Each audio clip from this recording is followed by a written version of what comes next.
All right, Coley, thank you. That is certainly good news. Yeah.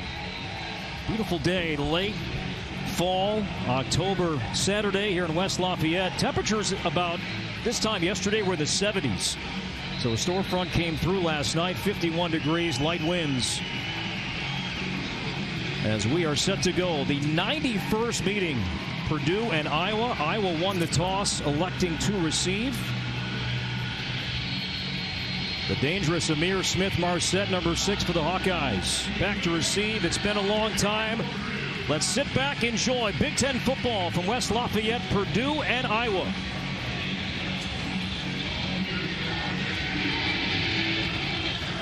And with that underway from Ross-Ade Stadium, it'll be Smith-Marset with a chance. He's met hard and dropped shy of the 15-yard line. So good pursuit, special teams for the Boilermakers. It'll be Hawkeyes with the ball as we take a look at our Auto Owners Insurance Impact players. Anthony, let's begin with the Hawkeyes in offense. In the backfield, Iowa definitely needs to get that run game going, and they'll do that with Tyler Goodson as the main ball carrier in the backfield. First freshman to lead the Hawkeyes in rushing ever. Alaric Jackson, preseason All-American. He'll be matched up with George Karlaftis, a freshman All-American from last year on the outside. Corey Trice, a true freshman starter last year for the Boilermakers. So his first start and a throw and a catch made by Sean Byer. Tight end, often banged up. The senior from Shellsburg, Iowa, with the reception on a first down play. So now Spencer Petras, his first collegiate start, backed up Nate Stanley a little bit in his past 5 games, has all the tools. Tyrone Tracy Jr., wide receiver, said he's a natural-born leader this week. And he's got a little more personality, I think, than we might historically see from some of the Iowa quarterbacks as well. Showed a bit of that, I think, in that headshot we showed him there. So a gain of 3 on first down. And this is a run, and not much. DeMarcus Mitchell made the stop. Transfer from Southwest Mississippi Community College. So it'll be third down. The third and long scenario here. We haven't seen Iowa able to do anything early on the ground, so this will be the first time we've gotten to watch Spencer Petras behind the chains. He's got a talented group of wide receivers to work with. Tailback to Petras' left is Mekhi Sargent. And now we have flags, motion. It's number 64. 5-yard penalty, still third down. Referee is John O'Neill, 2 teams a year ago among the least penalized teams in the Big Ten. That one was on Kyle Schott at the left guard position.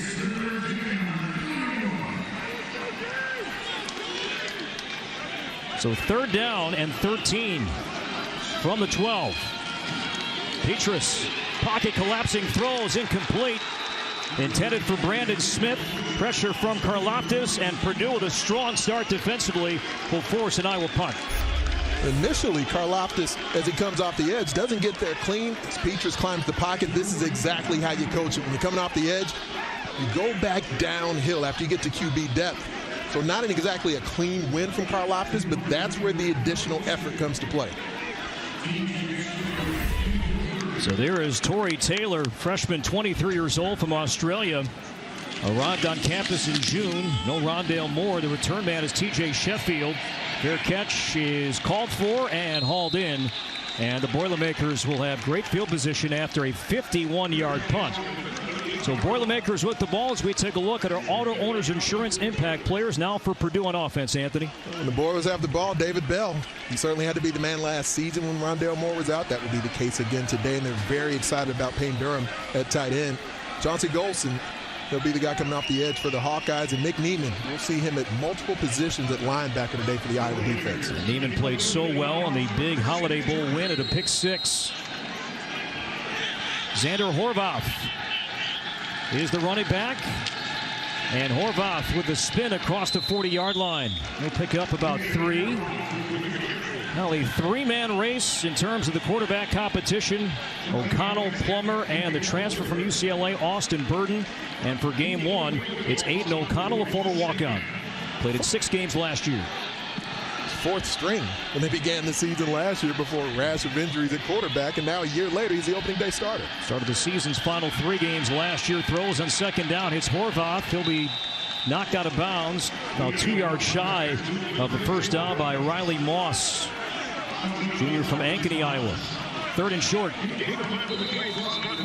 There'll be a blend of tempos that Purdue loves to run.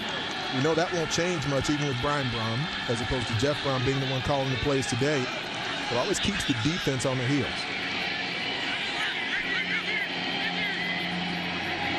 3rd and 2. It's a throw. O'Connell hits. That's the tight end. That's Payne Durham, and he is brought down shy of the first down. Got maybe a yard. Well contained by Iowa linebacker Barrington Wade. Will play some linebacker, some cash. He made the stop on 3rd and short. It's going to be 4th down. Decision here early for Brian Brohm and Purdue. Impressive open field tackle from Barrington Wade, making sure that he wasn't able to get to the sticks. And from this field position, wouldn't have surprised me at all if Brian Brohm went for the 4th and short, but probably the wiser choice here for now here early in the game. So Purdue will punt. Brooks Cormier to boot this one away. And Charlie Jones is back to receive this punt. And a delay of game. Delayed game. Offense. 5-yard penalty. Still 4th down. None of the cardboard cutouts in the stands booing that because they recognize it was on purpose. You're just going to lose 5 yards, gives your punter a little bit more space. Not worried about kicking it out the back of the end zone. Yeah, see, they're football wise here, I'll say. Nice punt from Cormier, and Jones a fair catch inside the 15-yard line. A 45-yard punt. Iowa with the ball. No score when we come back.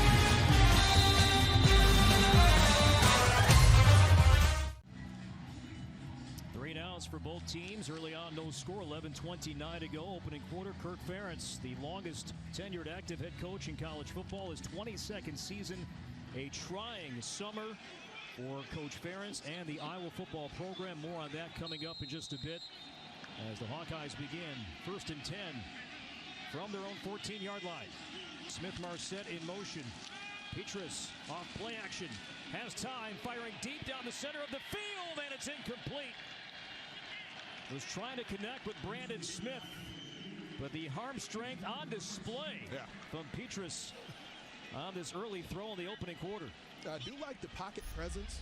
You're just looking at mechanics of a quarterback. Look at Smith in full stride. And Brandon Smith can roll now, so if you're able to overthrow him from there, this is exactly why a lot of the folks in the Hawkeye complex have been marveling at the arm strength of Spencer Petrus. Great job by the offensive line to give him a really good pocket. They could not connect with Smith. He'll throw again, and this one is off the fingertips of Smith-Marset, incomplete. It'll be 3rd and 10. They maybe need to learn to change speeds a bit on occasion because that one came out hot as well. Well, that's what some of his teammates said. That we asked even Nico Reganey, who's one of his roommates, about his throwing style. He said it hurts sometimes when he throws off the hands. He has so much on that arm. Yeah, I think Petrus might be a little charged up right now in his first career start.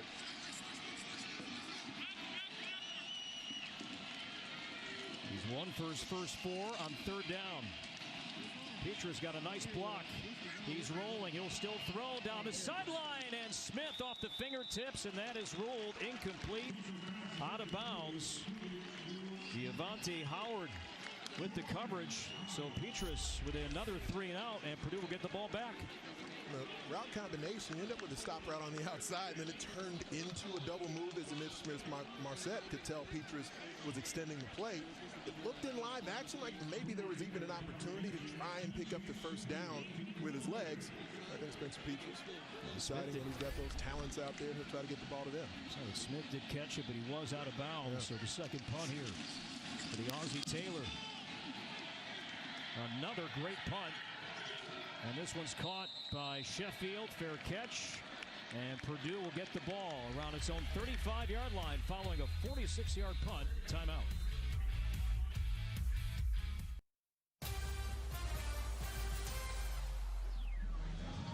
Now there you see Brian Brohm, the co-offensive coordinator, quarterbacks coach, and the acting head coach today, 35 years old. And he'll be calling all the plays for the first time in his coaching career today. It's a big deal. I mean, he wasn't even completely sure he was going to get into coaching. He wanted to play until he was 45, 50 years old. No snap. Handled by O'Connell and handed off for Horvath as he drives near the 39-yard line. And it's a unique circumstance because he's trying to figure out, Brian Brohm, how to call the game in the way he wants, but not to divert too far from what he feels Jeff Brohm would want the offense to look like today. And it's his first time having to do it in a live setting.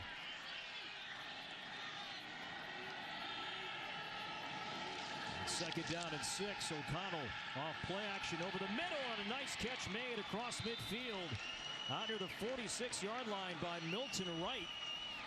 The number 0 is now permissible to wear in the NCAA. Wright wore 17 last year, wears 0, and picks up a first down. He had a handful of starts last season. He's got a frame that's longer than it really comes across. That's a little to him after the catch as well. 18 catches last year. First down. Ahmad Anderson goes in motion. Here's a toss. Horvath lowers his shoulder on Hankins and is brought down at the 44-yard line. Now, as Coley mentioned during our report just before kickoff, the running game looks a tad differently today for Purdue. Horvath, of course, has been there, but King Doru is out due to a leg injury. We'll see some Dejon Hewitt as the game moves along today. Redshirt freshman running back from Nashville. After a gain of 2, second down and 8. Quick throw. That's a catch inside the 40-yard line by David Bell, and still not down yet as he stretches out near the 30-yard line. That'll be a first down for the Boilermakers. Finally tackled by Jack Kerner. He evaded the tackle initially of Julius Brents. He's out there one-on-one in coverage, not able to bring him down. That'll be a matchup today after the game that David Bell had last season. You know Iowa has their radar up to try and make sure he doesn't get off today. There's a flip and a stiff arm and brought down. Well pursued by the Hawkeyes. Davian Nixon and Zach Valkenburg combined on the stop. Mike Pereira, our rules expert, joining us throughout our bowl game today.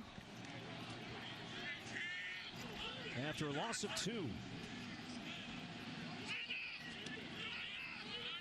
won't see a lot of stemming around pre-snap movement from that Iowa front, especially because of the tempo Purdue has available. There's a throw and a catch. There's Wright, and Wright brought down. He'll have a first down out to the 20-yard line. Kerner makes the stop, and another big play as O'Connell finds Wright. First down, Purdue. That offensive line for the Boilers holding up very well. Chauncey Golston, kind of the main returning starter for Iowa up front. A lot of newness, a lot of inexperience in that Iowa defensive line. They're going to try to rotate bodies in, but it can be difficult because Purdue hurries back over the ball, and then as they get there, you still don't know, will they snap it immediately or will they wait and survey the defense? So Hawkeyes defense that returns only 4 starters from last year. So on first down, O'Connell pressured throws, and that's caught. Room for Wright inside the 15-yard line, brought down and around the 14 by Brents. So without Rondale Moore, who would help out in the passing game? And so far, Anthony, it's been Milton Wright. They're very confident, Purdue is, in the talent they have. I mean, not having Rondale Moore today is certainly a big deal, but this passing offense is accustomed to moving the ball. Here's Horvath trying the right side, and he is dragged down across the 15-yard line. Good play by Davian Nixon, junior from Kenosha. There's a flag in the end zone.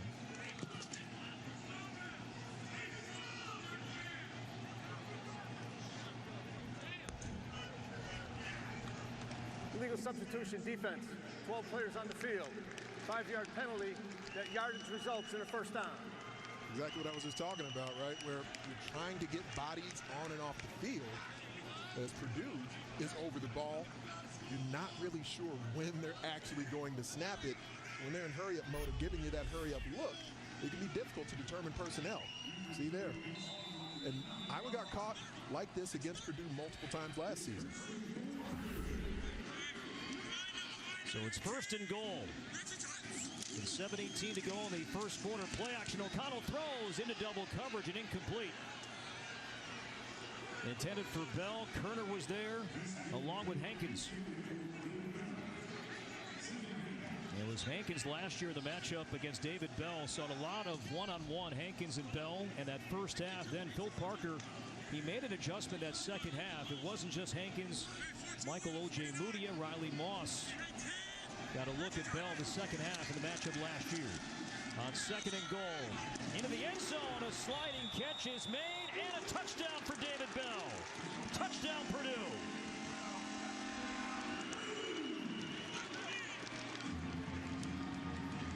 That's a nice ball from O'Connell right there. Ends up looking pretty similar to one of the touchdown grabs that David Bell had against Iowa last season. O'Connell under duress, but gets the ball out in rhythm, on time. Dave Belton trying to get himself in position, but because of the location of this pass from O'Connell, even though Belton's closing, it's not in time. Had to get that two over Hankins as well. So good touch, sliding catch, a touchdown for David Bell. J.D. Dellinger, fifth-year senior, off of the extra point. And that is up and good. So Purdue in the passing game. Able to strike. O'Connell with 8 touchdown throws last year. Finds David Bell, a sliding catch. 7-0 Purdue.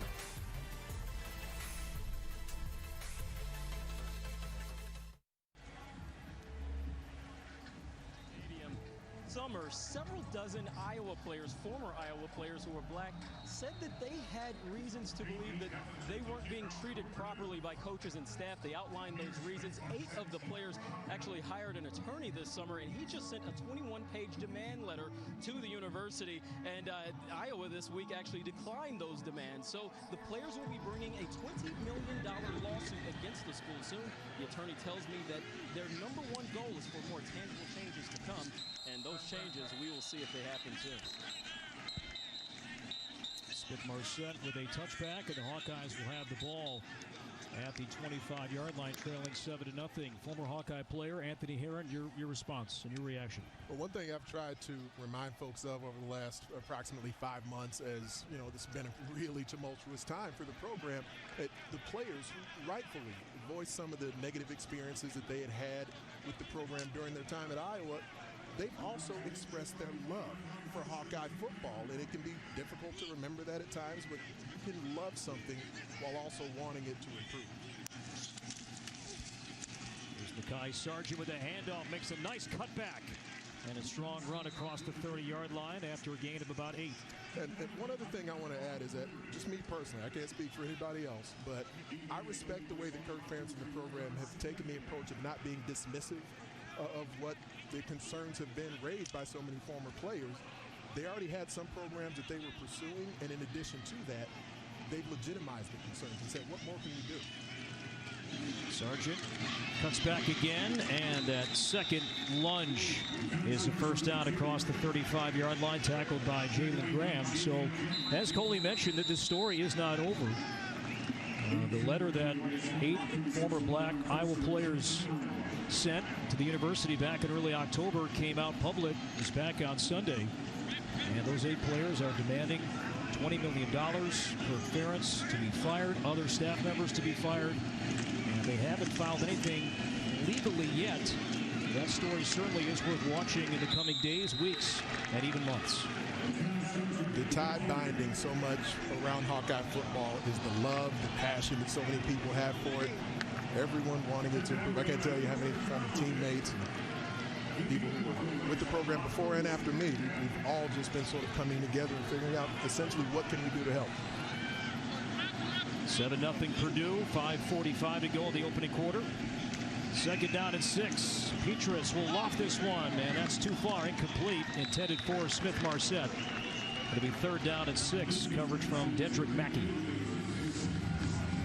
We heard a lot from Purdue and their offensive staff about wanting to get their run game going. Iowa, it's really in a similar circumstance. We sort of historically think of Hawkeye football and the dominance they have on the offensive line and the run game.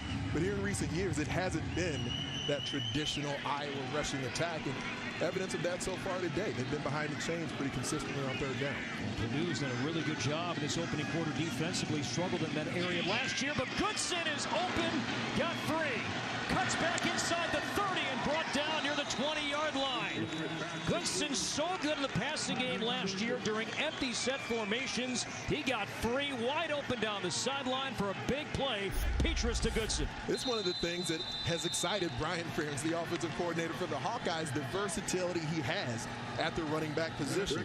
One of the reasons that Goodson was able to become the starter late in the season, he's not only electric when you get him in open space out of the backfield, but also as a pass receiver.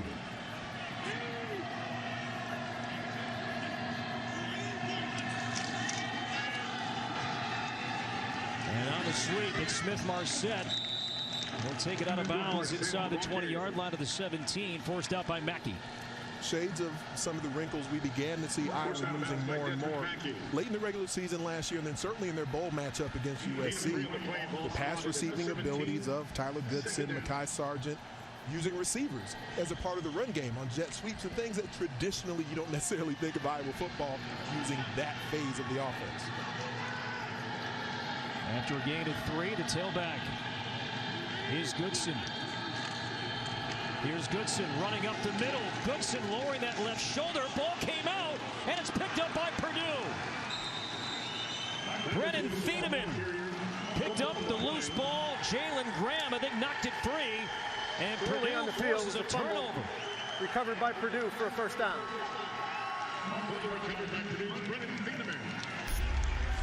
Certainly a big thump on the play as a gaping hole was opened initially, and it almost looks like maybe Cole Banwart was part of the reason the ball dropped free, because you got an offensive lineman running down the field, trying to finish the play, do everything he can to allow his running back to gain extra yardage. Boilermakers defense, boiler it up.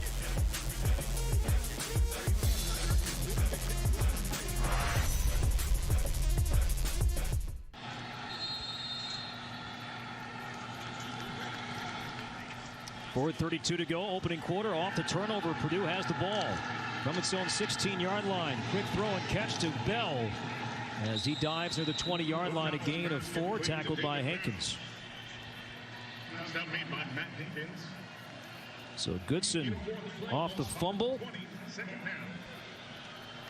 as Iowa was driving. Purdue last year struggled mightily in forcing turnovers. Gets the ball back and a great throw. This is the tight end, Payne Durham. Great throwing lane there for O'Connell. On a pass and catch, first down, as O'Connell finds Durham. Very little duress so far from that Iowa defensive front. Purdue's offensive line holding up soundly, and Purdue's one of the teams where you really don't blitz this Boilermaker offense very frequently. And Phil Parker, Iowa's defensive coordinator, isn't a big blitz guy anyway. Here's Horvath spinning, but brought down for a gain of about 2 by Nixon. Time for a T-Mobile studio update. Here's Mike Hall. Corey, Anthony, great to hear your voices. Over to the other game happening right now. Penn State, Indiana, and the Nittany Lions strike first. That's superstar Pat Freiermuth with a 4th and goal catch. They're up 7-0. Exciting matchup there, too. Mike, thank you. On second down, O'Connell throws too high for Bell. Took a big shot there from Brents. Former high school teammates right there, Julius Brents and David Bell. Bell certainly made his share of plays here early. Bell and Brents could have been teammates. David Bell was an Iowa recruit.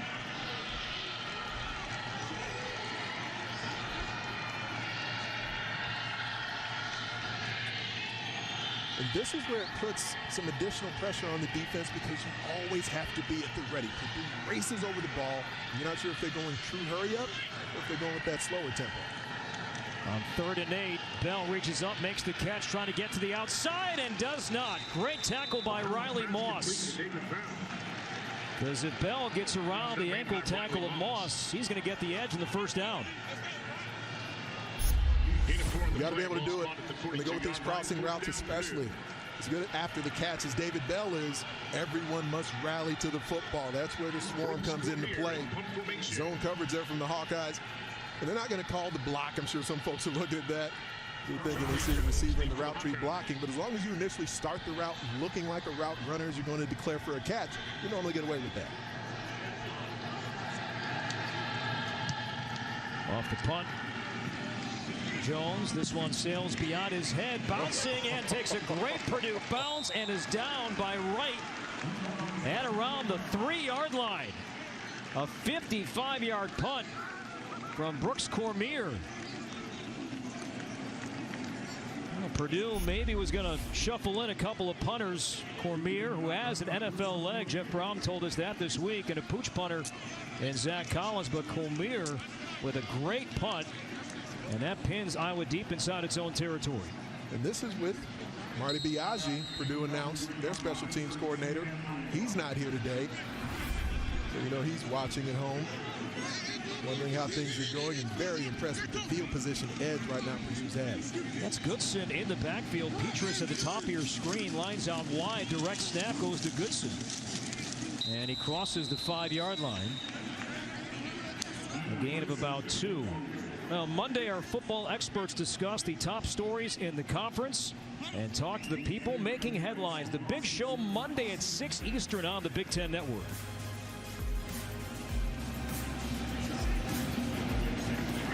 A new wrinkle there for Iowa's offense. We may see a number of times today with that direct snap to the running back. As Kirk Ferentz looks through the sunshine. 2nd down and 7. There's a strong run. That'll be a 1st down run for Goodson out near the 15-yard line. Early on, initial drives of the game for the Iowa offense, it was advantage Purdue front 7. We're seeing more and more now here the last couple of series.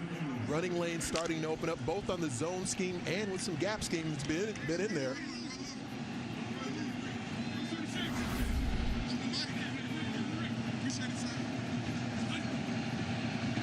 Smith-Marset in motion on 1st and 10. Here's Goodson again. Slips 3 of one arm tackle and picks up about 9 more. Not only brought down by Trice, but a couple of strong runs there from Goodson. Off and running right now.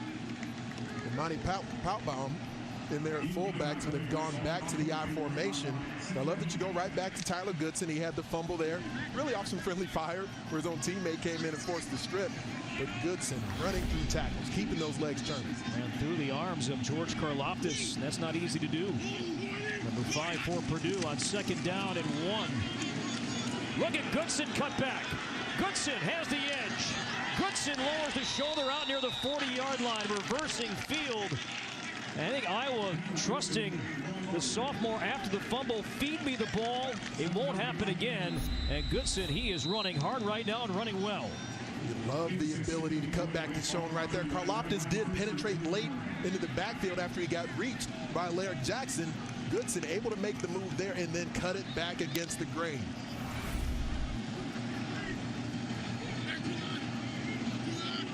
Iowa does not have to run a play before the quarter ends, but they will do so. Another handoff. This one is contained well by Purdue at the line of scrimmage. It was Sargent with the ball, but nowhere to go. That's the end of the first quarter. And that will end the first quarter here in West Lafayette.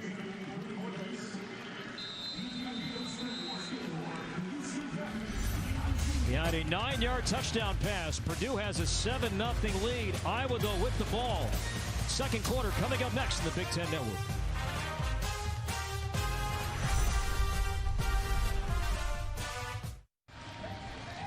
Well, we're not at Kinnick Stadium, but still this tradition continues even here in West Lafayette. Families of Hawkeye players today doing the wave. Hey, Children's Hospital. Children's Hospital adjacent to Kinnick Stadium, and Hawkeyes have their home opener next week against Northwestern. Good drive for the Hawkeyes, trailing 7-0. Petrus fakes the handoff, rolls to his left, throws, and it's incomplete, too high for Byer. Spencer's going to hurt somebody, man. Good grief, he's got a cannon. It wasn't necessary here. But you're on the move, he's throwing in rhythm. And one of the things that quarterbacks tell me, as you're actually rolling left as a right-hander, it does put some additional torque on the ball, so it can be tougher to try and actually take some velocity off of it. It's one of those things just with game repetition and the natural talent you get more accustomed to. First quarter stats and balance for the Hawkeyes. Man of the year for Purdue. And they lead 7-0. Petrus will tuck it and run. Petrus takes a hit across the 45-yard line. Will be about 2 yards shy of the first down. Trice and Mitchell combine to pop Petrus, but he's okay. So it's 4th and 2. An Iowa team last year that led the Big Ten in attempting 4th downs. And they were pretty good. Oftentimes 4th and short. The Nate Stanley QB sneak was a popular way to go for Kirk Ferentz, but he's going to bring the punting unit out here. Corey, there's been a big field position advantage for Purdue, and so even though that drive was moving for Iowa, they're still not even across midfield yet after several first downs. So right back to receive this punt from Taylor. Sorry, that is going to be Sheffield, not 0. That's 8, and a fair catch will pin Purdue back inside its own 10-yard line. Timeout in West Lafayette.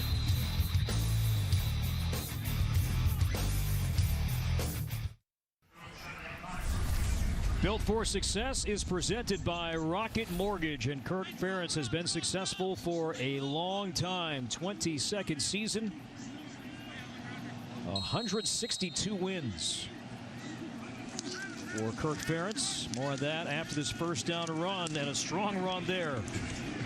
Muscle and even more muscle is how they describe Zander Horvath as he picks up about 3, but 162 wins entering play today, tied with Joe Paterno, 4th most in Big Ten history. Oshembeckler,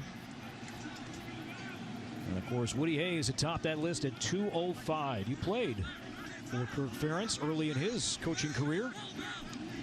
He's a historian of the game, no doubt about that.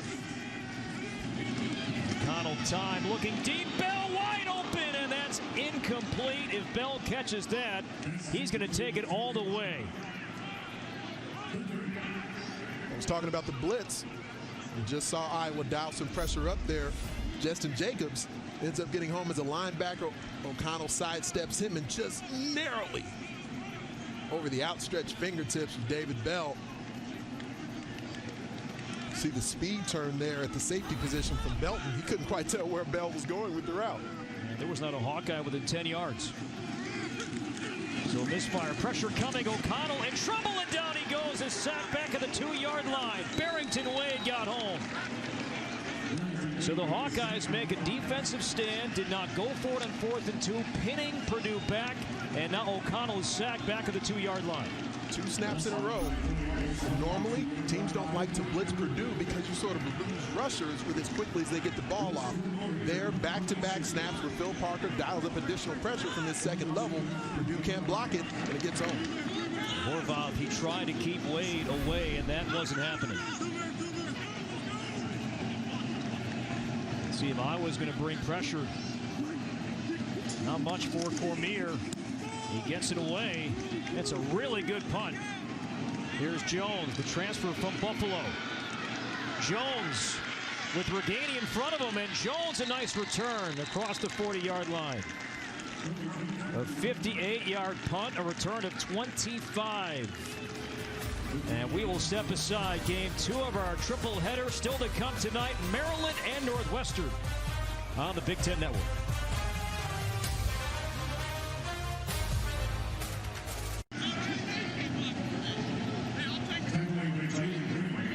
Quickly back here in West Lafayette. First down run for Tyler Goodson as he picked up 7. So now Iowa off the return from Charlie Jones. Down 7-0 as a 2nd and 3 from the Purdue 28-yard line. Petrus will fake the handoff. He'll throw down the side. That's caught by Laporta. Inside the 10-yard line, Sam Laporta. He played great in the bowl game as well. Sophomore from Highland, Illinois, with a pass and catch, setting up Iowa 1st and goal. And what would a Mackey Award watch list be without an Iowa tight end on it? Because like you said, really the bowl game is kind of the main game that Sam Laporta had big numbers, but that was enough. They recognized the talents there and the tradition of the position for the Hawkeyes. Looking at T.J. Hawkinson returned to Iowa last year, the Hawkeyes believed that Laporta was not going to redshirt. He was going to play anyway. So on 1st and goal, here's Petrus. He'll throw quickly. That's caught Goodson at the 5, and he's forced out inside the 5, and they'll mark him down around the 1. I think initially, Corey, as this new Purdue defense led by Bob Diaco, they're doing a lot of late stem, where you see the defensive front occupying one gap, and then in unison, they shift over to the other gap. And that was throwing off, I think, the Iowa offensive line in their initial series, especially in the run phase. It seems like they're starting to get a beat on it. Beg your pardon, they spot the ball at the 4. 3 receivers at the bottom of your screen. It's a direct snap. This is Goodson trying the left side. Goodson lowers the shoulder near the goal line. He's going to be short. As you said, that the Hawkeyes may show that a bit more. Second time we've seen that direct snap, the sophomore tailback. It's another wrinkle to essentially try and get the run game going. You're able to out-leverage defenders, have another blocker available to it. Iowa going fast on 3rd and goal. It's a sneak up the middle, and the pile goes into the end zone. Touchdown, Iowa.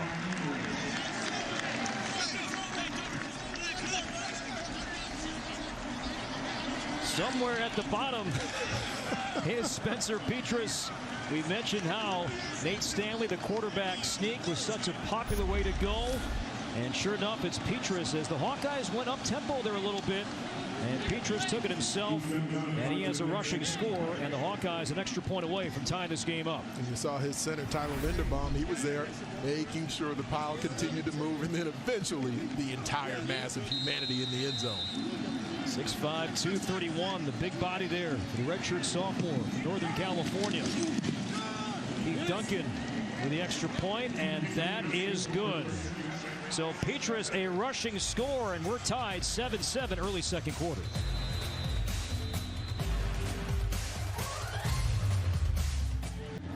All tied 7-7, 10:21 to go in the second quarter. Spencer Petrus, redshirt sophomore, today marking his 6th game, but first start comes out of a great program. Marin Catholic High School in Northern California broke 7 passing records of Jared Goff. Track and field, sprinter, hurdler, shot put. Grateful Dead fan, Deadhead to be exact. And a connoisseur of the people's eyebrow, as far as I can tell from these headshots.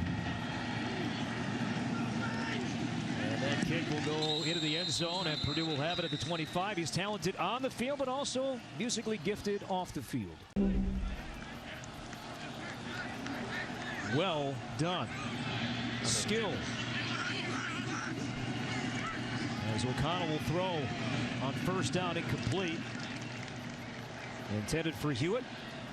In the 2nd down and 10. It's been a minute, Corey, since I've done any karaoke in Iowa City, but I think there may be some competition there now. It wasn't too bad for Mr. Petrus. Petrus, he lives with 4 other teammates, and Nico Regini told us that, yes, we've heard that song. It was fine the first time, but we've heard it about 500 times. Enough's enough. As David Bell with the catch across the 30-yard line. It'll be 3rd down and about 4. Let's check it downstairs with Coley Harvey. You know, guys, I don't know if you noticed this after that touchdown run just there, the QB sneak. It took forever to get the pile undone. Part of the reason why is because Spencer was trying to take the football. It was his first rushing touchdown, so he wanted to take that back to the sideline, and sure enough, he did it. Very nice. Stuff there, Coley. 3rd down and 4. O'Connell steps up, rolls, and throws, and that is caught, then dropped by Wright as he took a huge hit from Dane Belton, and Milton Wright is down. On the field is an incomplete pass. 4th down. Milton Wright had a chance. He had to know that a hit was coming. That hit was provided by Belton, and he is down.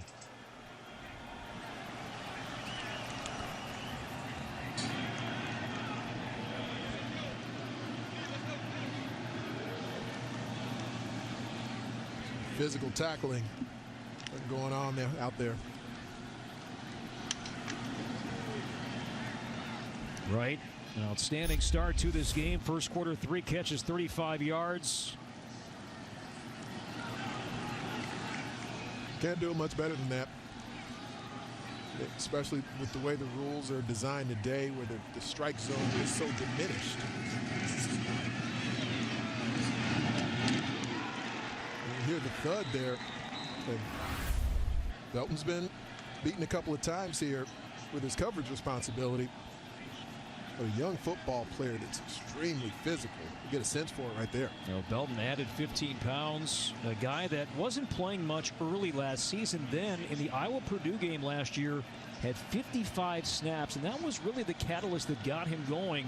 And he became more of a fixture with the Iowa defense as the second half of 2019 went on. But it was the Purdue game that really got the attention of his coaching staff. Understandably so. I mean, when you're facing an offense like Purdue's, where they're going to throw so many things at you as far as route combinations, you need to know you can go into your bag of tricks sometimes as a secondary. Last season in this matchup, it was Matt Hankins who was struggling a bit in the first half of that game. Phil Parker said that Hankins has really had a great offseason and lead up to this point in the year. Elton Wright able to sit up at least for now, but still being looked at by the Purdue medical team. There's Brian Brohm, the acting head coach today.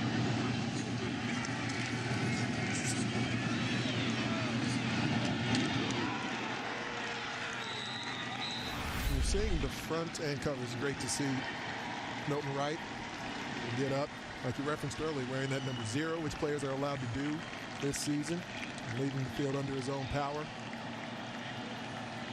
Hope to see him back on the field here at some point. But you're seeing the front and the coverage for Iowa meshing together really well at this point, as Phil Parker has started to dial up some additional pressure, bringing some blitzers from the second level. Really the only individual rusher in the front four. Davion Nixon is kind of the guy up front who's been able to apply some individual pressure. Blitz has certainly helped. Jones had a good return last time, as he is waiting back at his own 30-yard line.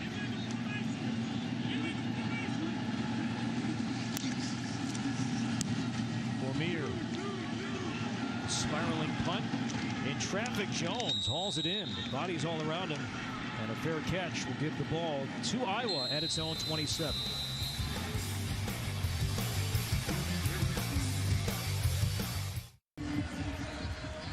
Seven all here at Ross-Ade Stadium. The offensive coordinator for the Hawkeyes, Brian Ferentz, we really had what I found to be a really intriguing discussion with him this week. He was talking a lot about the maturation, not just of the Hawkeye offense, but of himself as an offensive coordinator. He's been around some great football minds, but to get out of just the sort of traditional offensive lineman mentality of how you call plays, try to add some wrinkles to the offense. You're seeing that.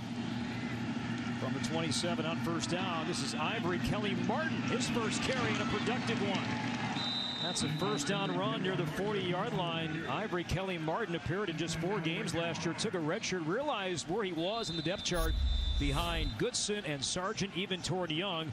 But they think he's going to be a vital part of the running game here in 2020. But this isn't easy to do, Corey, where on one particular snap you're in a spread set, you're in shotgun or pistol, then you come back and say, let's line up in a power I, with 12 personnel on the field and come at him that way too.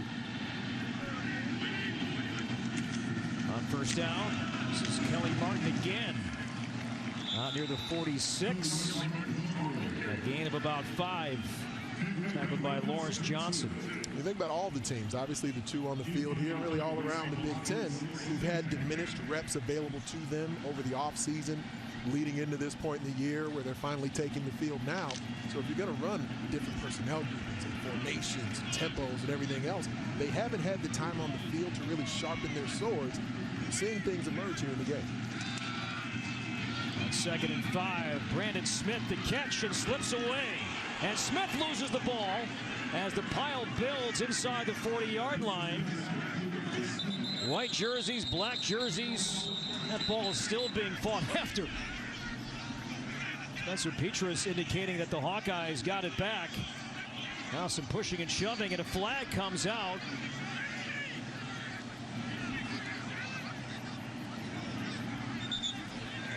And the Hawkeyes did recover Smith at the bottom of that pile. Jalen Alexander at the bottom for Purdue, but the Hawkeyes get the ball back, and there was a flag thrown. Please reset the game clock to 8 minutes, 20 seconds. And Iowa fortunate to get the recovery is Brandon Smith after a nice catch, great run after catch, eluding a tackler, but he did have the ball exposed as he started to run away. So you see the hustle from the Purdue defense come in. Iowa number 6, pulling a player off the pile. 15 yards from the end of the run.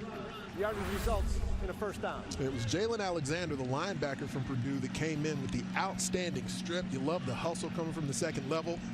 And what you heard there, the penalty, that is something that officials have emphasized a lot more in recent years, where you see a pile of bodies, and then here's Ihmir Smith-Marsette coming in from the left side of your screen, and he's sort of dragging people off of his teammate. He used to be able to get away with that. As Cam Allen, number 18 for Purdue, did not like the help from Ihmir Smith-Marsette and the penalty. Puts the ball back at the 46-yard line. Peters throws, that's caught. It was behind Laporta, but still made the adjustment and the catch across midfield out near the 47. Tackled by Samisi Fakasieki. A gain of 6, 2nd and 4. It's a quality reaction from the Purdue defense because you had multiple routes trying to run off the coverage. And Peters throws it just behind Laporta a little bit, so he has to juggle it. Fakasieki right there in position to make the tackle, keep it short of the chains.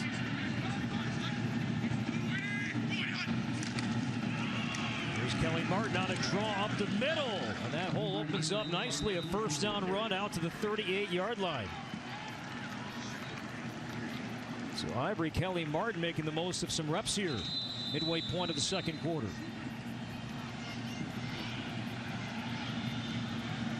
Now stream every Big Ten Network game on the Fox Sports app presented by Auto Owners Insurance. Download today on your smartphone, tablet, and connected devices. From the 38 on first down, Peters time underneath. That's caught. Tyrone Tracy Jr. a first down. So the running game opening up the passing game now a bit more as Tracy makes the catch, and the chains move again for Peters and company. There was a similar route combination to what they threw to Laporta. You're going to see Tracy, he was just a little more patient as he came off the line. That allowed the coverage to be run off just that much more. And so as Purdue's defensive backs expand, it allowed more run after catch. Double tight end set on 1st and 10. Going to set up the screen, and it's caught by Kelly Martin. And that's well contained by Purdue. Alexander along with Barnes combined on the stop. No gain.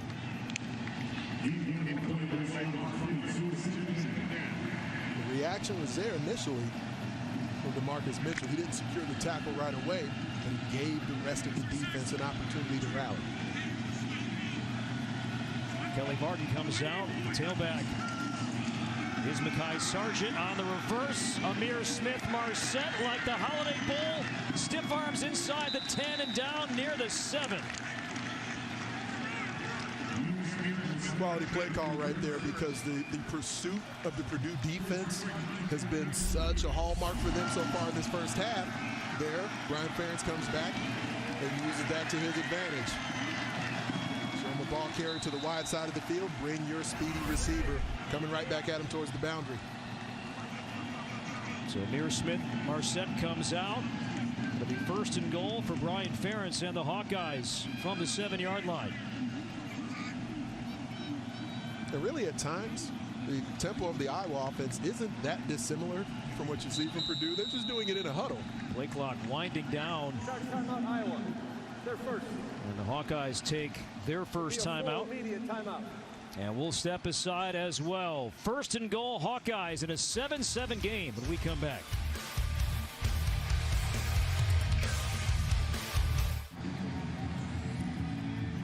Two carries, 18 yards for Ihmir Smith-Marsette. Getting a breather for now out of the timeout, but a big reason why the Hawkeyes have a 1st and goal here. Let's go back to the play a moment ago, the long run. So first and goal. As Tracy goes in motion, Petrus fakes the handoff, throws, and that is dropped by Monte Potabom. The fullback thrown behind him, and also there were Purdue defenders around that ball as well. Well, initially, Potabom actually got knocked down as he wanted to make it look like he was securing a block, and then he was going to play off the block, but he actually went down to the ground. And then from there, Jalen Graham applied the pressure to Spencer Petrus and just threw off the entire rhythm of the play. So second down and goal. Sargent, the tailback. Petrus throws over the middle. That's caught shy of the goal line.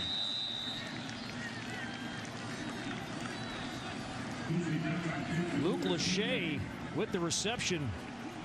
Third tight end for Iowa. It'll be third down and goal from the 1. That's Reganey, excuse me. That's Nico Reganey with the catch. Yeah, he's really effective in that area of the field, right there in the slot. Tough receiver. As Reganey goes in motion, Sargent to the right side, a cutback into the end zone. Touchdown, Hawkeyes.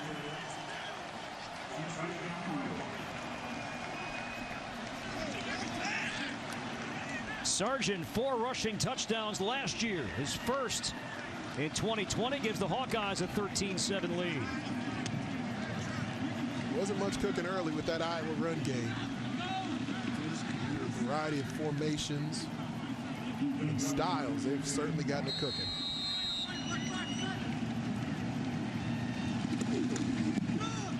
And the extra point is good. An 11-play drive. Sargent, the touchdown run, but the reverse to the Holiday Bowl MVP, Amir Smith-Marset, set up the Hawkeyes. He got him close, and then Mekhi Sargent finished it off, and the Hawkeyes, for the first time today, have the lead.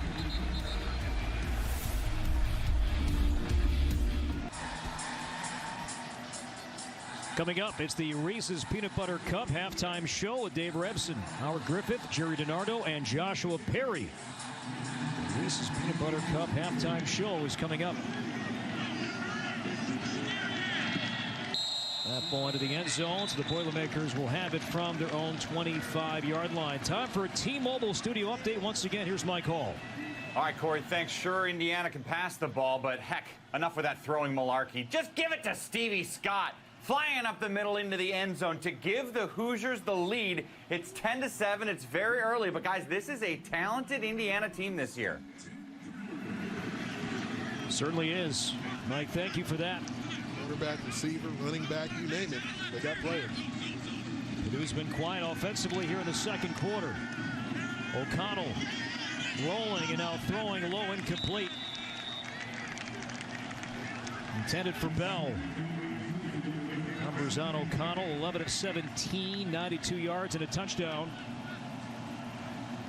David Bell, 5 catches for 36 yards. I do like the decision there from Brian Brohm to at least move the pocket, where O'Connell's been under more duress here the last few series, so get him on the move. There's 4 rushing yards. You saw that low snap handled by O'Connell, finds Horvath. And he has stood up at around the 30-yard line after a gain of 5. I'm not even sure if Aiden O'Connell was actually looking yet as the ball got snapped to him. He was sitting a receiver in motion, a running back in motion. He got his eyes around just in time to catch the ball before a bad play could have been made much worse. Purdue has not converted on third down yet today. 0-4. On 3rd and 5, O'Connell throws. Bell open, a catch and a first down near the 47-yard line. Wrestled down by Kerner.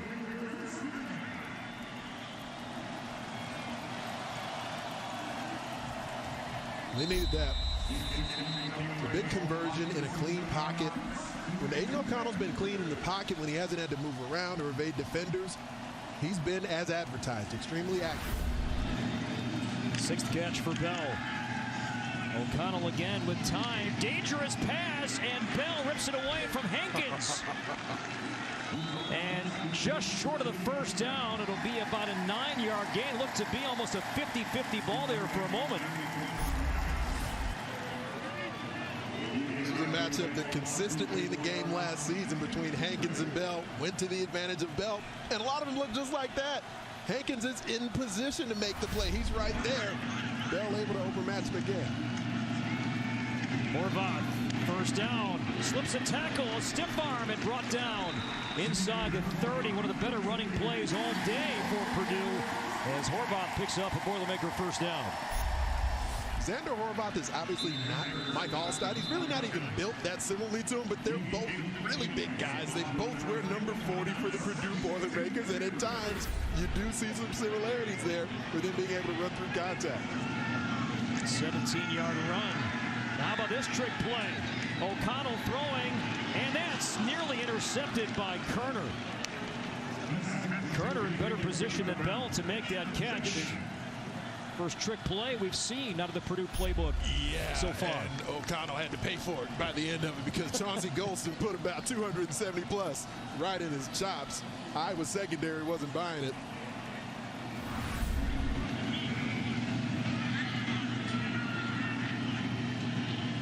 .240 to go until halftime. 14-7. Iowa.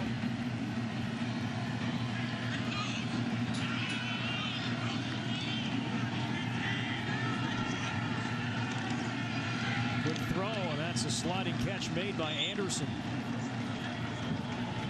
Down around the 24-yard line. About 5. Sorry, Corey. I will say this. On the interior of Purdue's offensive line, Sam Garvin was in the game earlier, and they had some leakage, especially once Iowa started bringing the blitz. They made a move to get Gus Hartley over to the center position, but things have been more shored up. There's still been some leakage, but they've been able to communicate that. On third down, O'Connell again, time, and throws over the middle, and that is going to be a catch at the 12-yard line once again to Bell. And the Hawkeyes know where Purdue's trying to go with the ball, but you still can't stop the guy. Well, when you give O'Connell time in the pocket, when he can stand and deliver the football with comfort, that's where the accuracy takes over. You see how well coached Purdue's receivers are to hit their landmark, and David Bell is as smooth as warm butter with the way he runs his routes. Make the handoff, and that one is over the head of Belton and is caught by Bell, and a touchdown. Second time O'Connell has found Bell today, and Purdue with a nice answer. An extra point away from tying things up later in the second quarter. Talking about the arm strength of Spencer Petras. So Aiden O'Connell put a few RPMs behind that one.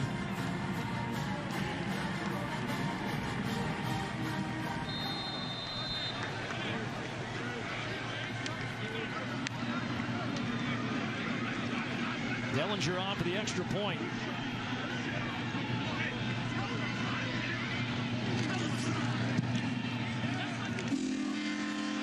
And with 1:40 to go until halftime. All tied at 14. David Bell, the Big Ten Freshman of the Year, the sophomore campaign, off to a nice start as well. 2 touchdowns, and we're tied at 14.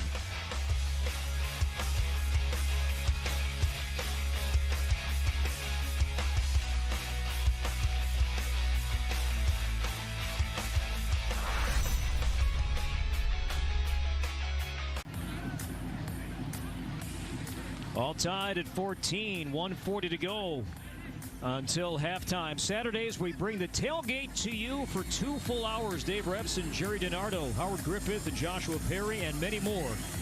Get you ready for Big Ten football. Big Ten tailgate Saturdays at 10 a.m. Eastern on the Big Ten Network. Watching them earlier today, I don't think a smile left any of their faces just in preparation for a Saturday full of Big Ten football. Amir Smith-Marset with the return. Smith-Marset across the 20 and then brought down. Our scoring recap today. Purdue got going. O'Connell to David Bell for a sliding catch. But then the Hawkeyes answered back. Spencer Petras with a touchdown run. First of his collegiate career. Then Mekhi Sargent took it in from 2 yards out. 14-7, but a moment ago, O'Connell to Bell. Just got by the hand of Belton. O'Connell to Bell twice. 2 rushing scores for the Hawkeyes. 14 all. Hawkeyes have the ball. 2 timeouts left. With a minute 32 to go until halftime. Petras in trouble, and down he goes. A sack. George Karlaftis, there's number 5. They haven't called his name much today, but number 5 making a big play. They've been able to move Karlaftis around, sometimes off the right edge here. Going to see him off the left side. He's up against the new tackle, a right tackle for the first time in Court Cronk. 40 starts as a left tackle for the Indiana Hoosiers. Now Cronk joins the Hawkeyes. He's got to meet George Karlaftis coming off the left edge. You mentioned Karlaftis and Cronk, 2 Lafayette, Indiana natives. 2 guys that actually met once in high school. George, out of West Lafayette High School, a Red Devil. Corey Cronk, out of Central Catholic High School, a Knight. And that time the Devil got by the Knight. So since Cronk is in like his 8th year of college football, then how young was Karlaftis at that point Prodigy, when they faced right? each other? Great athlete, great story. A loss of 9.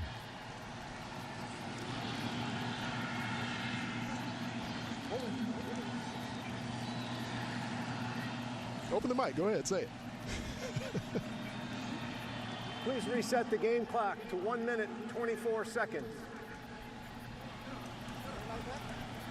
Yeah, the clock was running here at the stadium. What you see on your screen is accurate, but the clock was running here at the stadium. And that will be adjusted before play resumes. Please reset the play clock to 25 seconds. Thank you. There we go. A little housekeeping. Take that. We're detailed here. Where's Karlaftis? See that number 5. A loss of 9. Swing pass caught by Goodson. He's out across the 15-yard line. 3rd down and long. And now that Iowa here towards the end of the half is going to more of a spread look, not seeing as much help available to make sure you get some chips, some additional punches on Karlaftis. Now he's able to tee off a bit more. Purdue makes a stop here with 2 timeouts left. They'll have decent field position. There's Karlaftis up there at the top. As the Boilermakers bring 3. Petras throws. That's Goodson the catch. Goodson will be brought down in play as the clock continues to wind with 21 at the 21-yard line, but now the clock stops as Purdue will burn a timeout, leaving the Boilermakers with 1 with a minute 8 to go until halftime. So the Karlaftis sack set that up, pushing the Hawkeyes back a bit deeper. The Boilermakers should get decent field possession with 1 timeout in a 14-14 game with 68 seconds to go until halftime. Coming up, the Reese's Peanut Butter Cup halftime show. Dave, Howard, Jerry, and Joshua. Rutgers winning, and Greg Schiano's return, winning on the road at Michigan State. And the Buckeyes pulling away in the second half against Nebraska. Ohio State, with that national discussion, I really find that interesting because the Buckeyes immediately are going to be compared with teams who are sort of in midseason form already. They've had 5-6 games. They started a bit slow today and then turned it on. But there's going to be plenty of games remaining for the Buckeyes to really sort of look like the team everyone expects. Purdue will get the ball first to begin the second half. It's going to take a favorable Purdue bounce and down on the 43-44 yard line. So 1 timeout left. And Purdue will have the ball in a 14-14 game. As we said at the top of our telecast today, Purdue without Rondale Moore. He is not playing today due to undisclosed reasons, and also without their head coach, Jeff Brohm. There's Rondale Moore right there in the mask. Not suited up today, but Jeff Brohm tested positive for coronavirus on Sunday. Right now, per CDC guidelines, is isolating himself. And his younger brother, Brian Brohm, the acting head coach, as O'Connell throws that one away, stopping the clock at 54 seconds. I was asking Brian Brohm about his approach to play calling. What did he anticipate it being, since he's never really done it before? Are you going to focus on plays or players? And he said, I know I got to feed the studs. Certainly seen him doing that with David Bell. Second down. Here's a quick hit. That's Ahmad Anderson as he spins across the 45 to the 47-yard line. Clock running, 45 seconds. The 3rd down and 6. Hawkeyes bring pressure. O'Connell throws, and that's intercepted by Hankins. Tried to force it, and the senior from Louisville, Texas, read it. Had 2 picks last year. Number 1 in 2020 comes in game 1. Got to have a short memory as a defensive back. A couple of years in a row, Matt Hankins hasn't had great moments. He's been in position to make plays and come up just short. Here, snatching victory from the jaws of another potential big Boilermaker play. Look at him up top there, able to get those eyes around at the last moment, snatch the ball away. It was intended for Ahmad Anderson. Let me ask you this: 2 timeouts for the Hawkeyes. The arm strength with Petrus, the wide receivers. How aggressive will Iowa be here? I think you go for it, especially from midfield position. And Petrus will go to Goodson. And Goodson runs out across the 40-yard line. Timeouts remaining. And the ability, like you referenced, the arm talent that's available to you. Spencer Petrus. Even to get into field goal range for the outstanding Luke Rosa finalist and Keith Duncan is a win. Right.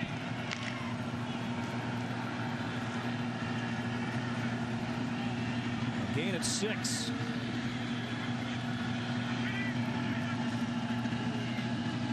On 2nd down, Petrus over the middle. It's Reganey. Roommate to roommate. Petrus to Reganey. There's a big hookup. A 1st down. The clock stops temporarily as they reset the chains, and now the Hawkeyes will burn a timeout, leaving them with 1. Charge, timeout, Iowa. 2nd. I don't know if Nico Reganey caught this ball or if the ball caught him, but it had a smoke stream coming behind it. We were talking since the start of this broadcast about the arm strength of Spencer Petrus. Reganey's right there in the slot in the trench formation, and he knows a big hit may be coming, but that's some of the courage you have to have when you're a receiver preparing to make catches in traffic. He credits his lacrosse playing in high school coming out of Connecticut for just that skill set, to catch and avoid defenders. Reganey not heavily recruited. Did a prep year after high school, and this has been a great find for the Hawkeyes coaching staff. Reganey, who led the team in receptions last year with 46. Early enrolled the same semester as Spencer Petrus. Actually visited him out in California. Got to know each other really well. So 1 timeout left. Petrus hit as he throws, and that's caught again. This time the tight end Laporta, as the Hawkeyes move fast. 1st down at the 10. It's a fun matchup going on between Alaric Jackson and George Karlaftis right now. Petrus quickly under center. They run a play. It's a handoff for Goodson, and Goodson's dropped back of the 13. Make that the, we're almost at the line of scrimmage. And the Hawkeyes burn their final timeout. You like that play call there? It certainly, it throttles down the aggression. I would have thought maybe they'd stay in attack mode a bit more. But I guess when you've got a quarterback making his first career start, the opportunity to put some points on the board here, as they just decided, let's get it to the proper hash mark. And did Petrus have time to even clock it? Quickly snap, quickly clock it, leaving you a timeout to maybe take 1 shot to the end zone. Certainly seems like that would have been an option. So Instead, this will be a field goal attempt, 28 yards, and now Purdue's going to burn a timeout.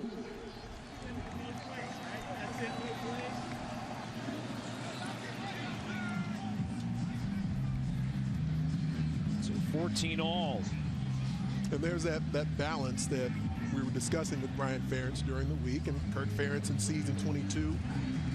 Wasn't that long ago where the discussion about new Kirk had just begun, with the showing more of a willingness to start going for fourth downs, more of a willingness in moments like this to maybe get aggressive or stay aggressive towards the end of the half.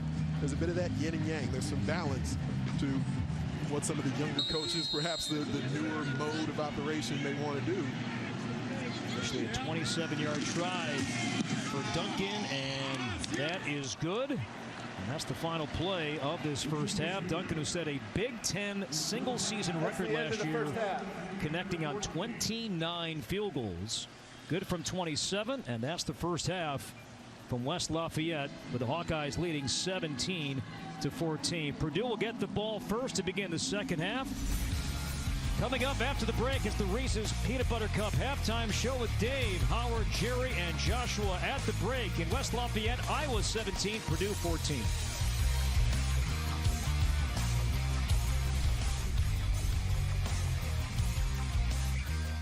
Purdue will get the ball first to begin the second half. The Boilermakers in the first half rushed for only 25 yards.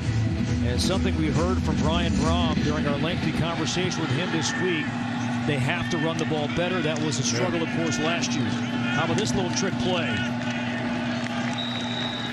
To start the second half, Sheffield got the flip, but not much out of it, as Purdue will have it inside its own 20-yard line. The first half numbers, there are the 25 rushing yards. More balanced effort there for the Hawkeyes. 108 on the ground. Each team has turned it over one time. Talked about it a lot, Jeff Brohm and Brian Brohm, the desire to run the rock. Haven't been able to get it going so far. O'Connell will throw first play, thinking big, thinking David Bell, incomplete. And now a flag comes in. Julius Brents on the coverage.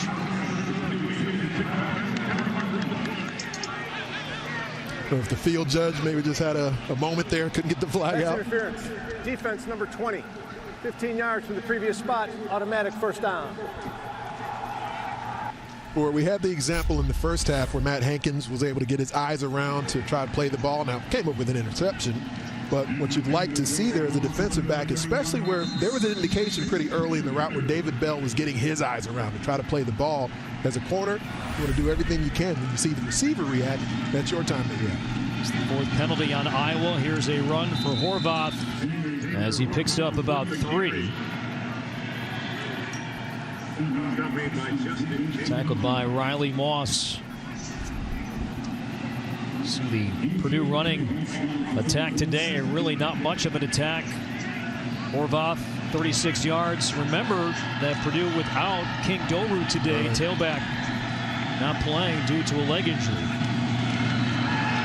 Dead last in the Big Ten. Purdue wasn't running last year. Now into triple coverage, and Moss nearly picked it off. Good to see Milton Wright back into the game, and now Moss slow to get up. Officials timeout for an injured defensive player. It's Riley Moss, junior from Centennial High School in Ankeny, Iowa. Moss went full extension, trying to make a play on the ball. You referenced it live, Corey. This is triple coverage right here. I wonder if O'Connell was almost too excited that he had Milton Wright back onto the field. Milton Wright, good to see him back, though. Remember, he took that big hit in the first half. Dane Belton had to come out. He was on the ground for a while. And good to see him back, but Moss is down. This is immediate timeout. And we'll take a timeout.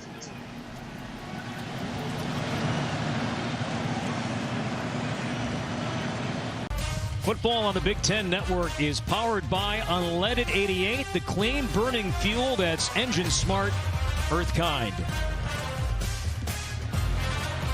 Terry Roberts comes in at cornerback for Riley Moss, nicked up in the last play. 17-14. Iowa. It's a 3rd down and 7 from the 34. Pressure coming, throws, and that's Bell yet again. O'Connell hung in that pocket, took a big hit, but found Bell yet again. And a 1st down, pass and catch for Purdue.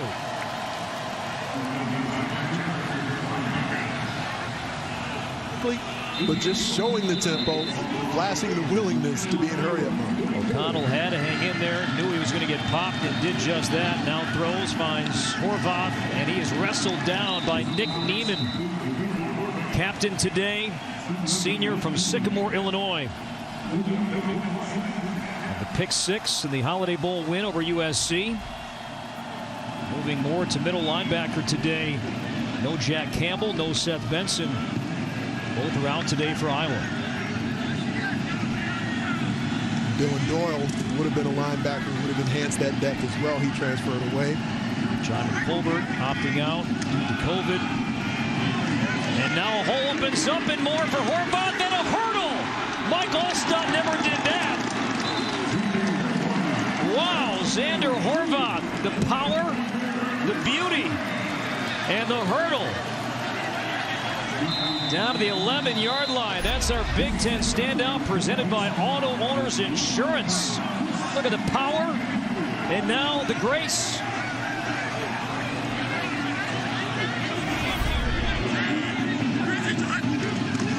On 1st and 10, Jared Sparks with his first catch, and that was well contained by the Hawkeyes. Brents and Belton on Sparks. One point was a dual wide receiver quarterback option.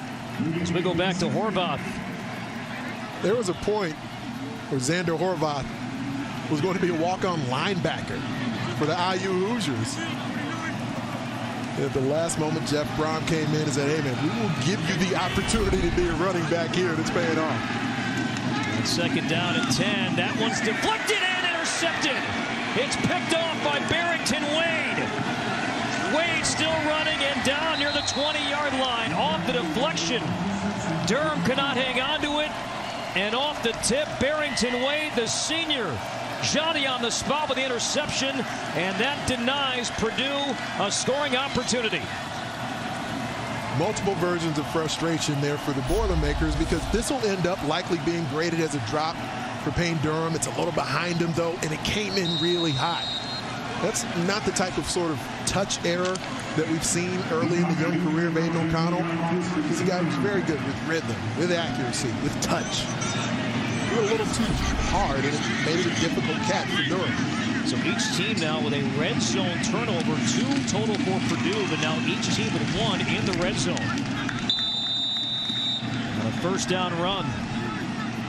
A gain of about 4 for Tyler Goodson. Number 9, Lorenzo Neal. And that pile there for Purdue. And there is Neal. Great to see him back. 6'3", 325, 5th-year senior. Missed all of last year. Hurt his knee in the bucket game back in 2018. Back here in 2020. Did not start the game. Lawrence Johnson did, but Bob Bianco telling us that Neal still likely will have more snaps. This one's blown dead. Prior to the snap. False start. Offense number 51. 5-yard penalty. Still 2nd down. That's Coy Cronk. Graduate transfer from Indiana. Now, Coy Cronk has played a lot of football, but as I referenced earlier, the bulk of that football has been as a left tackle. This is his first start in his 41st career start as a right tackle. So everything, just proprioceptively, your body has to do everything the opposite of what it's accustomed to doing. Right tackle spot opened up. Just works. The NFL. Report of the catch. Cuts back at the 25, down to the 27.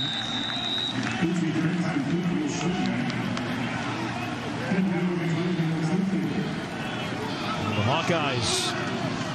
First 4, 3 punts and a fumble. The last 4 picked it up. A couple of touchdowns and a field goal. It's going to be 3rd down and 2 as Petrus comes out. We've seen this direct snap look to Goodson a few times, and that's how the Hawkeyes line up. Anthony on 3rd and 2. It's known as the Hawk package. Again, a flag thrown, and this will cost the Hawkeyes 5 more. False start. Offense number 77. 5-yard penalty, still third down. So experienced tackles with penalties on this drive. That one on Alaric Jackson today, starting his 39th game in his career. I blame it on the veganism. I don't know. Changed his diet, went all vegan. So Petrus now back in on 3rd down and 7. Quick throw and a catch. Brandon Smith sure-handed and near the 1st down, and he will have it. That's one of the best rhythm throws that Petrus has had throughout the day. A lot of his passes so far have been taking his full drop, climbing the pocket, driving passes up the hash marks. Here he hits that 3rd step and has to, before the receiver has broken his route off towards the outside, throw that out cut and hit him right in stride. So on 1st down, it's Goodson. Not much there. Marcus Mitchell called his name a few times today, made the stop. Linebacker who was going to join Bob Diaco at Louisiana Tech. Not really a package deal, though, as Bob Diaco told us that Mitchell, he committed to Purdue even before Diaco got the D coordinator job. Just coincidence, happenstance. It was like when Joe Tiller was at Wyoming recruiting me. He didn't know he was going to get the Purdue job. Then suddenly in Big Ten country, here's Joe Tiller. I'm getting recruited here. On 2nd down and 9, the spin from Goodson. 1st down and more across the 45.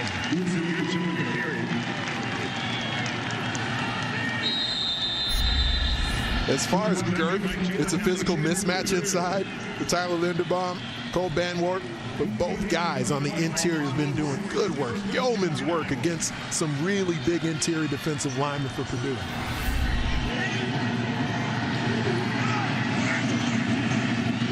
Smith-Marset in motion on 1st down. Off play action, Petrus open. That's Potabom, the fullback. And Potabom with a flag coming in. Multiple flags now thrown as Potabom ran out across the 40-yard line. It's going to be a crackback block. There are 3 flags on the field right now. If I had one, I probably would have thrown it as well. It's been a point of emphasis from officials the last couple of years here. And all 3 flags are in virtually the same spot, right in front of the Purdue sideline. Personal foul, illegal blindside block. Offense number 3, 15 yards from the spot of the foul. Repeat 1st down. And you like the aggression. There's no doubt about that. You want to see your receivers, whether it's trying to stalk block or come back and get involved in the play. But the physicality of that, especially when it's in that shoulder area, they don't want you coming back downhill as a defenseless player, someone who doesn't see you coming from the blind side. They don't want you hitting them that physically up top. You can just shield them off. You see a lot of football players, a lot of receivers in that position beginning to do it now. Numbers on Petrus, 91 yards passing, has a rushing touchdown today. Here's Goodson as he is dragged down back at the 47-yard line by the safety Cam Allen. Now the final drive presented by Auto Owners Insurance recaps the entire day of Big Ten football tonight at 11 Eastern on the Big Ten Network.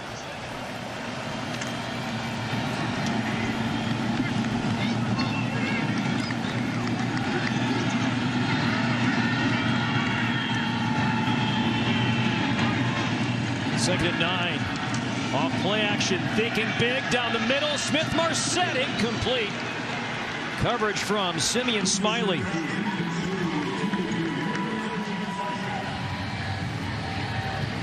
Smiley can play some corner, can play safety. 5th-year senior from Pensacola. Mechanically, I think the ball fakes in the backfield can maybe use a bit of work from Petrus. But overall, I like the mentality to still show the willingness to throw the deep pass, look for the strike play. Good coverage from Simeon Smiley, stride for stride.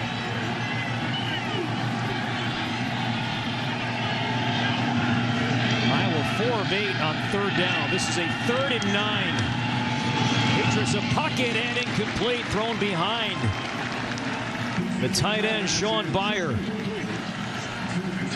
4th down, and Iowa And Petrus will punt. Petrus tried to fit this one into a tight window.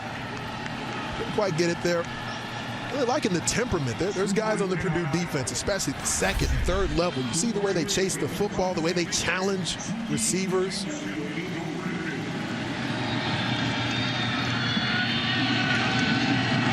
Taylor, freshman, another fine punt. Sheffield escapes. This one bounces at the 5 and down. Near the 1. 52 yards, and the Hawkeyes execute that perfectly, pinning Purdue back near its own goal line. 17-14 Hawkeyes, third quarter on Big Ten Network. Well, at the top of the broadcast, we talked about the issues at Iowa earlier this offseason. There are also some issues, some uncomfortable conversations here at Purdue, and because of that, they had some T-shirts that they were going to be wearing today that said, "No fear, all love." They didn't arrive in time because of some delays due to the coronavirus, but they will be wearing those next week at Overland. All right, Coley, thank you. From inside the 1-yard line, nice run for Horvath. He'll have a first down. Out to the 12-yard line. That's exactly what Coley is speaking of. No fear, all love. As a guy who was a college athlete, of course, I love the fact that there's more freedom being allowed for players and frankly, for teams supporting the notion that they'll have the ability to share some of the messages that are important to them. On first down, O'Connell, deep ball. Bell makes the adjustment. There is a flag thrown, and this might be on Bell as he was locked up one-on-one with Brents. Brents got flagged earlier, but this one might be on number 3. I agree. I think it will be. Pass interference. Offense number 3. Half the distance to the goal. Repeat first down.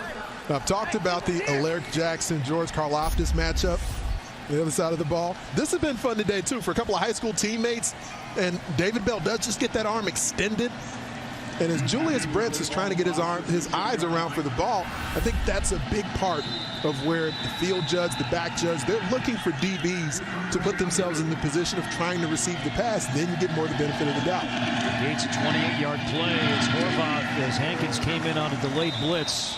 But he is stuffed by Nick Neiman.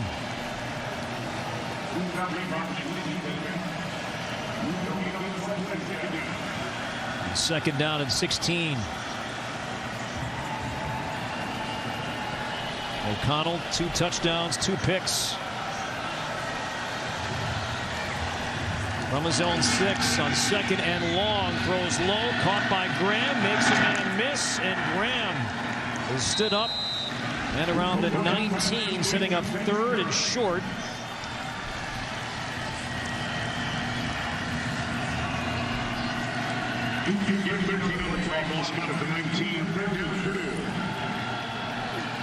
O'Connell won the competition. 3-man race. Jack Plummer, Austin Burton. So to the season's final 3 games. Starts game 1 in 2020. On 3rd and 3, down 3. O'Connell throws and incomplete. Try to slip that one in to David Bell. Kerner, Brents were there to cover. That'll be 4th down. It's kind of gotten to the point now where you can tell the Iowa secondary has a sense that he's going to continue looking for David Bell in these key moments. You still have to honor all the other receivers, and that's the thing where the Boilermakers have been so smooth with the route combinations. It's still hard to cover up even their best guy who you know they're going to try to get it to. Injured Purdue player, left guard Cam Craig, redshirt freshman from Dublin, Ohio.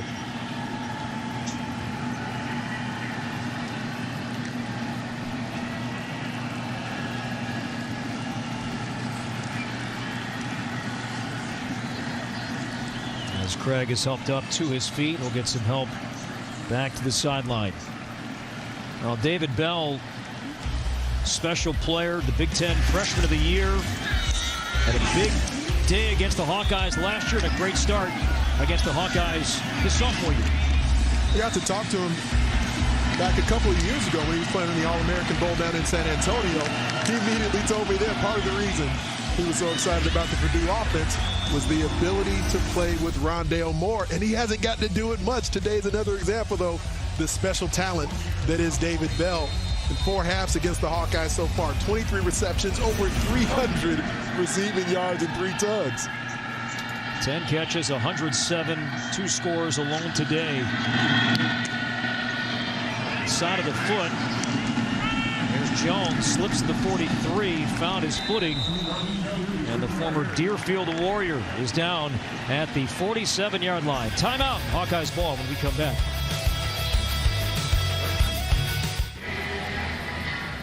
Well, unfortunately, one of the top talents in the game, Rondale Moore, a spectator today. So much optimism with him opting back in. The 1-2 punch with David Bell, but Moore out today. Undisclosed reason, don't know more than that. After missing the final 8 games, a leg injury that occurred against Minnesota last year, but 2018, one of the most special players in the game. Consensus All-American. On first down, Tyler Goodson adding to his day as he crosses midfield to the 49-yard line after a gain of 4. You get a sense for why the Iowa coaches sounded so excited about the depth they have at running back between Goodson, Sargent, Kelly Martin. You've got multi-dimensional talents who can be both runners and pass receivers. You can do a lot with them. Second down and 6, more movement. Ball start. Offense number 6. 5-yard penalty, still second down. Some self-inflicted wounds starting to mount here for the Iowa offense. So here's Smith-Marset as he will jog off. It's a veteran players who this is happening with frequently too. 8th penalty. Purdue only 2. 3rd false start for the Hawkeyes in their last 2 drives. Here's a handoff for Goodson, and he's dragged down at the 47-yard line by DeMarcus Mitchell. He's played well today. It's one of those guys I'm talking about with the temperament in Purdue's defense that you look forward to. I mean, it's the first game they've been in the Bob Diaco system.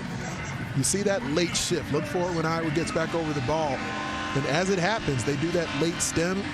The front 7's different. The blocking surface has now changed when they do it for the offensive line. It's allowed some penetration into the backfield. Tailback look. On 3rd down and 10. Petrus in trouble, escapes once, and now off his back foot throws that one to the Iowa sideline. Anthony Watts got into the backfield, forcing Petrus to move, roll, and throw it away. And the Hawkeyes and Kirk Ferentz will punt it away. These running backs for Iowa don't mind pass protecting. See chips on both edges there, but still Purdue able to get home, able to harass the quarterback Petrus. Looked like maybe there was a sense that he had where he was going to try to throw it into traffic. Then the better part of valor decides not to make a bad play worse. Tory Taylor's looked great in his first game. 23-year-old freshman from Australia. Just on a low punt. Angling around the 21-yard line and down. Iowa fans can blame Corey for that one. Well, Roberts, who downed it last time with the 1, still got on top of that one. So a 3-point game to timeout in West Lafayette.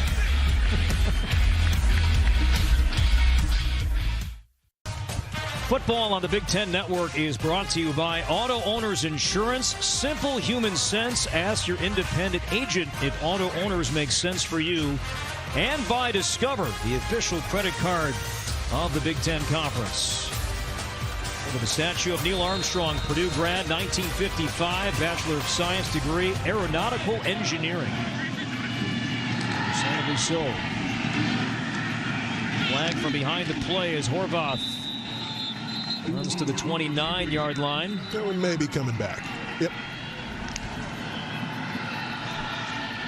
And Purdue, last 3 drives, interception, interception, punt. Now this 4th drive begins with a penalty. Holding. Offense number 87. 10 yards from the previous spot. Repeat first down. It's the 3rd Purdue penalty. Brian Brohm, 35 years old, the acting head coach today. Play caller. After the bell is all spotted at the 13-yard line. First down, Purdue.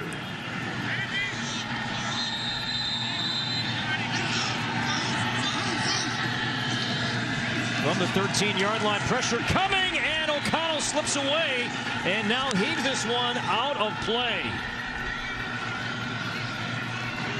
There's no foul for intentional grounding. Quarterback was outside the tackle box and threw the ball beyond the line of scrimmage. Second down. That was John Wagner who got in the kitchen of O'Connell, but could not bring him down. And because they ended up going with a drop to the other side, as Joe Evans went into coverage, it was basically a slant they ran to that side of the field, allowed some quick penetration from Wagner. Second down. Good pocket. O'Connell throws high. That's pulled down and caught by Malik Carr. First time we've called his name today. A guy whose role is going to elevate without Jackson Anthrop recovering from shoulder surgery. No Rondale Moore. So now the freshman Malik Carr makes a play at 6'5", 230. Been waiting to call his name throughout the day. They seem really excited about him in that slot role. Normally that would be occupied by Rondale Moore. Guy that Matt Painter's not ruling out impacting the Purdue basketball team at some point, but for right now, the focus is solely on football. On third down and 5, O'Connell again time, and now that time is disappearing, and down he goes. Terrific coverage downfield. Nixon, Shannon finally got to O'Connell, and the Hawkeyes make a play. Nixon with the sack for the Hawkeyes. They repeatedly talked about the mobility of Aiden O'Connell potentially being a problem, but look at the coverage in the secondary. They end up dropping again and getting Joe Evans back in coverage, and so there you have a zone drop to the boundary side where O'Connell initially wanted to throw the football, didn't see anything he liked, in the end just had to eat the ball. It's been a big day so far for Davion Nixon.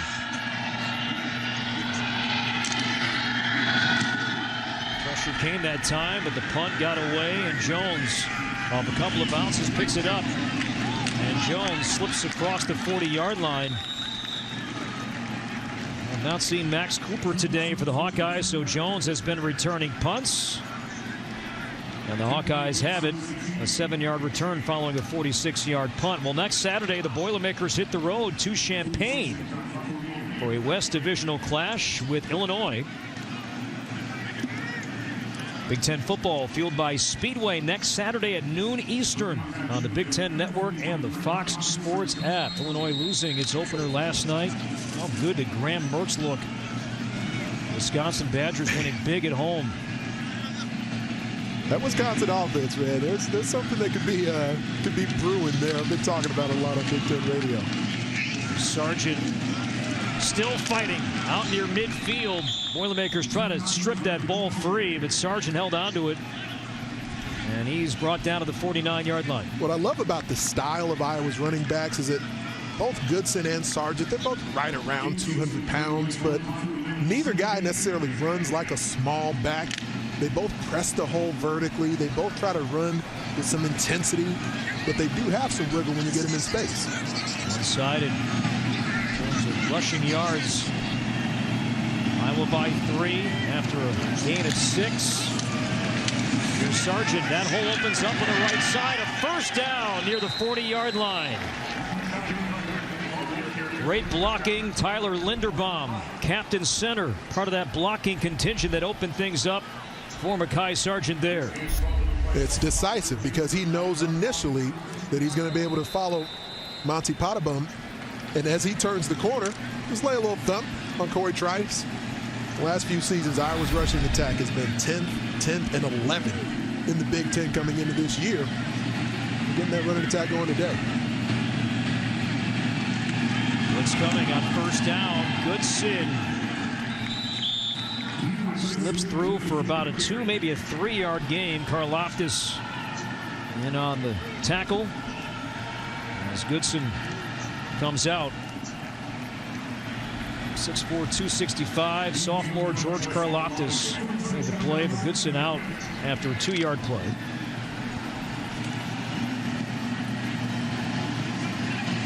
.40 seconds to go in this third quarter. Neither team has scored this quarter. Petrus on second down and 8. And not on the same page with either Laporta or Sargent. It'll be third down. Might have thought one of the cardboard cutouts was eligible. Probably the closest receiver.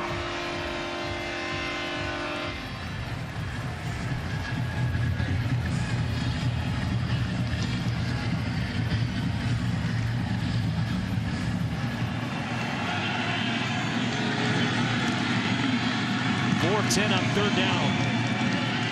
Kelly Martin, the tailback, to Petrus' right on 3rd and 8. Throws, and that's caught by Tyrone Tracy Jr., but he is going to be short of the first down. It's a solid tackle right there. And Dedrick Mackey made the stop. It's 4th and 4 from the 33-yard line. About a 50-yard try for Keith Duncan. I think you go for this.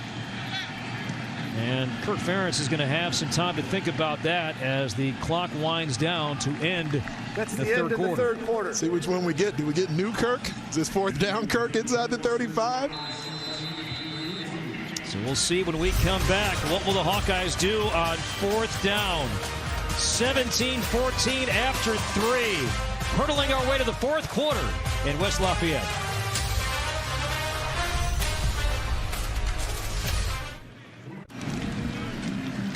Start of the fourth quarter, 4th and 4. Instead of a 50-yard field goal attempt, the Hawkeyes will go for it from the Purdue 33-yard line. Leading by 3. Petrus out of a shotgun, looks right, wide open. That's a catch and a first down and more for Reganey. He was wide open. And one roommate finds another on 4th and 4. The Hawkeyes pick up a first down. Excellent route combination, executed at such a high level. It allows Reganey to break open. And on 4th down, the response there, I mean, that is a pretty pass thrown by Spencer Petrus. And a catchable ball as well. So there, both defenders go with Brandon Smith as they occupy him and allows the Hawks to move the sticks. Kelly Martin up the middle. That's plugged up quickly after about a 1-yard gain by Alexander and Mitchell.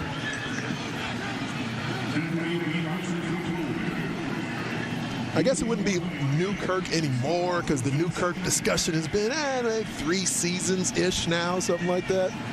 Modern Kirk, maybe that'd be a better way to go with it. Let's go with that, modern Kirk.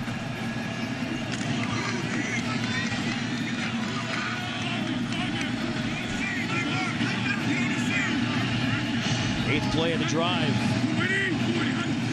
On second down and 9. Petrus throwing deep to the end zone. Incomplete with a flag thrown back at the 20. No chance for Smith. He wasn't able to step into it. Had some pressure coming in his face from Lorenzo Neal. This will be another penalty against Iowa.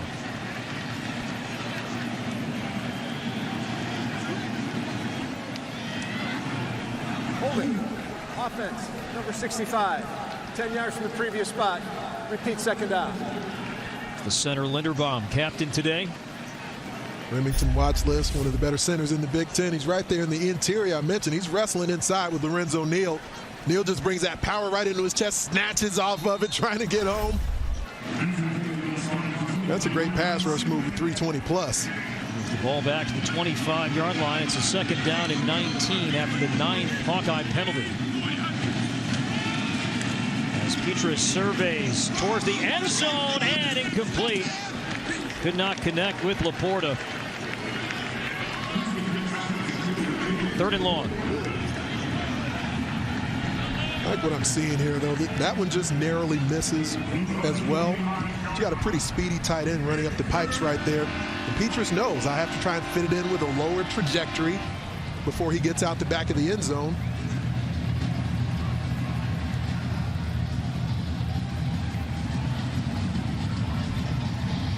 Big opportunity here for Purdue's defense, where Iowa's had a drive going, thinking they've got a great shot at putting some points on the board. Play clock is at 2, winding down, and the Hawkeyes saw the same thing. Charge timeout, Iowa. And they got that timeout just in time, leaving the Hawkeyes with 2 remaining. So 3rd and long will step out. 17-14 Hawkeyes early on fourth quarter at Ross-Ade Stadium.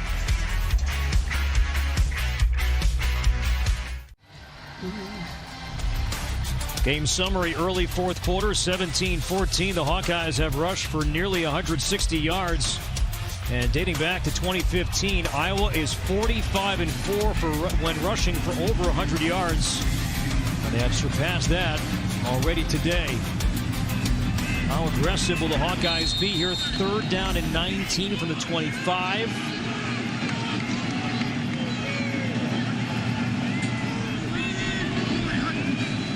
Goodson to his side. Petras throws quickly. That's for Gainey. And he's upended well shy of the first down at around the 15-yard line. Thieneman and Trice combine on the stop. And from where you were already at, basically in field goal range, so the entire playbook essentially open. But perhaps coverage would have gotten dropped. You would have expected Spencer Petras to go for the end zone, but there, all right, as opposed to a makeable field goal, now you have what, for a kicker, the talents of Keith Duncan, be considered more of a chip shot. 1-for-1 today, connected on 27. See if I'm not jinxed him right for purpose. This is from 32 yards out. And Duncan is 2 for 2. So a 33-yard field goal for Duncan, a guy that began his collegiate career as a walk-on. And he is number one all time. He's hit on 84% of his field goals tops in Iowa football kicking history. Let's head downstairs, check in with Coley Harvey. You know, as we talk about some of the social justice action that the two teams have been taking on, when we're looking at Iowa, we're looking at the back of their helmets. They've got words like love on the back of their helmets. In addition, this morning, or this afternoon, early this afternoon, before the game, when the teams came out onto the field for warm-ups, all of the Iowa players were wearing T-shirts that on the backs of them had the word together. So even as they're going through these tough times as a program altogether, they want to make sure that they stay together. Now, Coley, on that front, and every team has, it's not unusual to have what teams call a leadership council.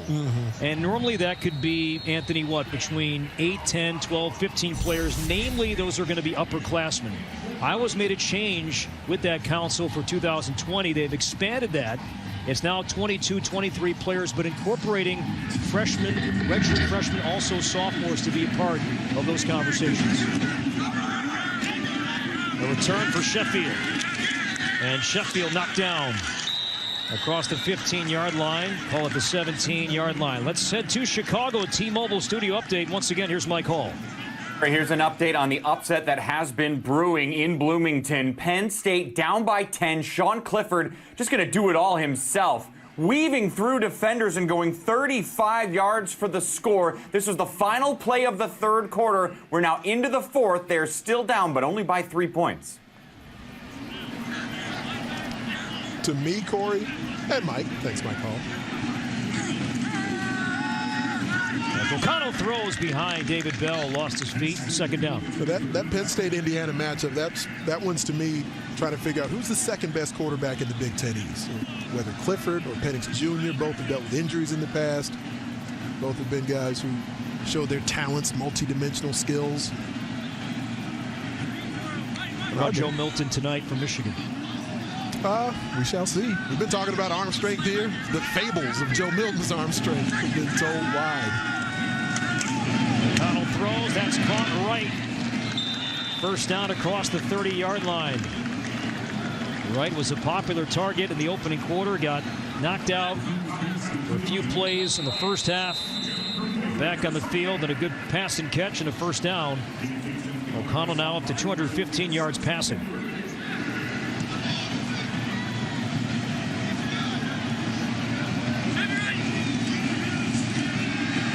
Fake the handoff. O'Connell looking, rolling, throwing. Caught Durham.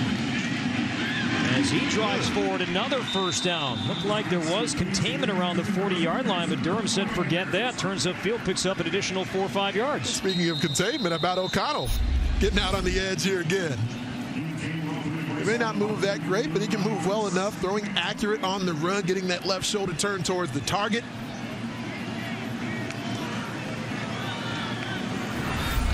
O'Connell no longer a walk-on. He's only offered out of high school was at Wheaton College.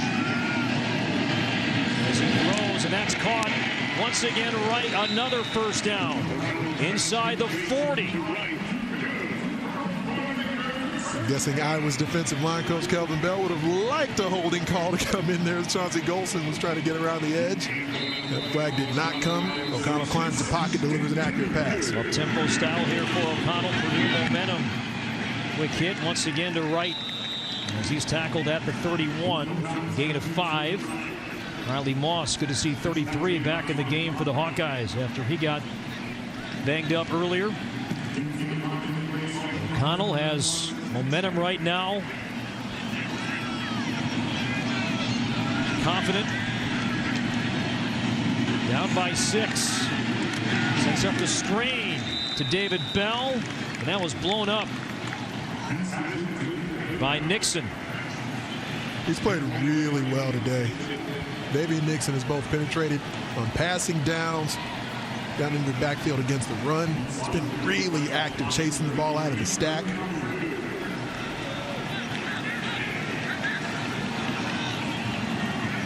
Five straight completions for O'Connell. It's 3rd down and 7. Throws behind, but that adjustment made by Sparks, and he's got it. But he'll still be short of the first down by maybe a yard. And it looks like Purdue is going to go for it. And honestly, I mean, he's throwing it. It's a great catch. He's throwing it to the back hip because of the positioning of the defender. Spectacular grab there by Sparks. They will go for it on 4th down. Sparks in motion. The handoff to Horvath, and the big man lowers the shoulder. First down run. And to get to the 26, he got to the 25. 1st and 10, Purdue. I thought maybe they would even go more hurry up, but they didn't need it. Blocked well on the interior.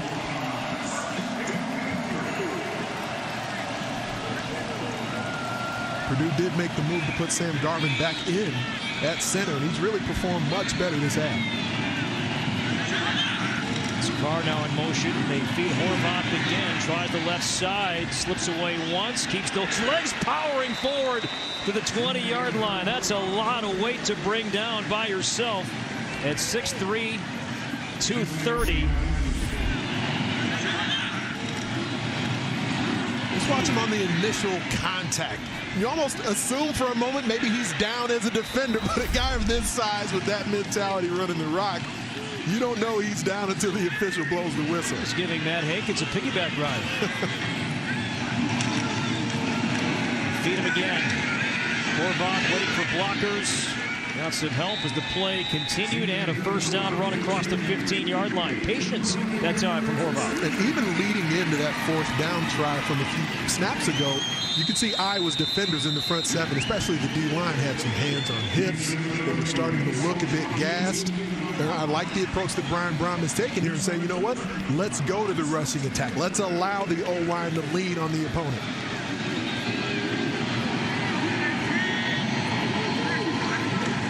On 1st and 10, Horvath spins away once, and then 3 Hawkeyes in pursuit. Kerner, Neiman among the Hawkeyes that contain Horvath there. They've been the least effective rushing attack in the Big Ten. Both Brohm brothers, Jeff and Brian, they spoke in detail about how much they wanted to improve the ability to run the football, even to the extent of having the time off during the COVID shutdown.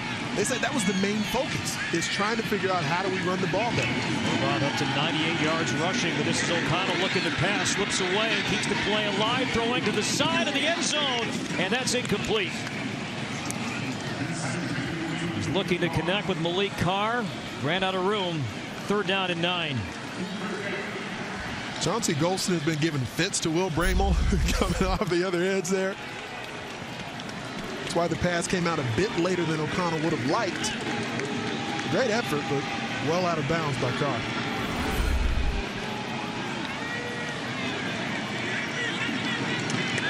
Let's find Mr. Bell. Top to screen. On 3rd and 9, they look for Bell. He slipped. Incomplete. And in comes the kicking unit for Purdue. Just a quick stop route, getting just beyond the sticks. He slips, ball comes out flat. No conversion there for the Boilermakers. Important kick now for fifth-year senior J.D. Dellinger. It's a 30-yard try to make this a 3-point game. Dellinger on to attempt a 59-yard field goal.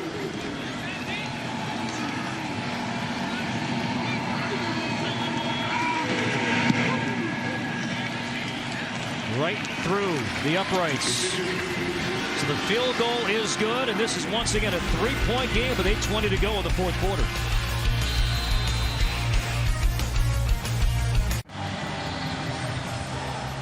Let's take a look at today's unleaded 88 QB comparison. Spencer Petras and Aiden O'Connell here in game one. Anthony? Really impressed with both guys. Neither one is that experienced. Of course, the very first start, Spencer Petras.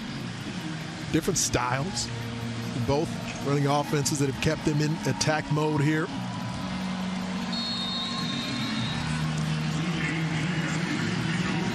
Dellinger to boot this one away.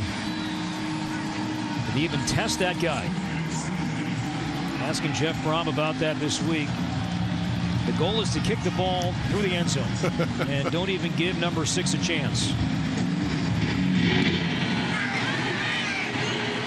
Smith-Marset will take a knee, and the Hawkeyes will have it at the 25. Let's check in downstairs. Once again, here's Coley.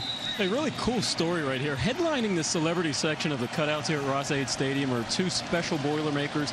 That's Tyler Trent, who is, of course, the late Tyler Trent, the inspirational former student here at Purdue who died nearly 2 years ago of that rare bone cancer. And then also David Blau, the current Detroit Lions quarterback who helped lead that win over Ohio State a couple of years ago.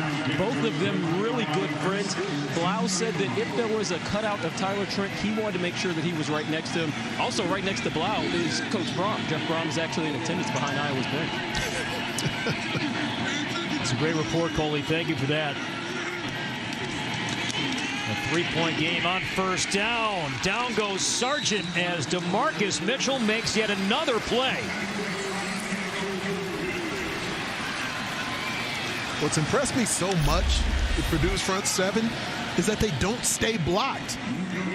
Initially, you see Iowa getting into them, having some secure pad level. Purdue throughout this game has really done a nice job. When they get blocked, they're not staying blocked, and then they get into attack mode from there. No gain, second down and 10 from the 25. Petras throws, that's caught. Smith again, first down across the 35-yard line. You just know what you're going to get. A guy that has tremendously strong hands. A reliable option. He was for Nate Stanley and is now for Spencer Petras. And he presents a big target for a quarterback. I mean, you know, it's one thing just to be accurate, but it gives you that much more faith as you're delivering the ball out there that your receiver can box the defender out, as we saw Smith do there. Hurt his ankle in the Purdue game last year. They fake the handoff. They roll, and that one was high to Smith-Marset. And Dedrick Mackey, he was not too far away from making a play on that ball the same time Smith-Marset did. Smith-Marset was working back downhill towards the ball, tried to snag it, but like you referenced, Dedrick Maxwell right there in position to maybe make a play on it as well. So it's third down and 10. Iowa 4 of 12 on third down. I'm sorry, second down, excuse me, second down. To run for Sargent. That hole opens up a stiff arm and more. Sargent cuts back across midfield, and he's brought down inside the 45-yard line. Got great blocking from Potabom and company, and a big run on second down for Sargent. First and 10, Iowa. Within the alignment of the Purdue defense, a lot of times the ends have ended up in what we would consider a 4-eye technique, where you sort of head up or almost a shade inside. Watch this stiff arm towards the end here. Derek Barnes not quite able to get there to Mekhi Sargent. That's the ball again, tripped up. A gain of about 3. But when you're in that tighter alignment on the edge, then it allows an easier track for the offensive tackle to try and reach you. And Iowa's been able to take advantage of that. That second level for Purdue needs to get into trace mode and react better.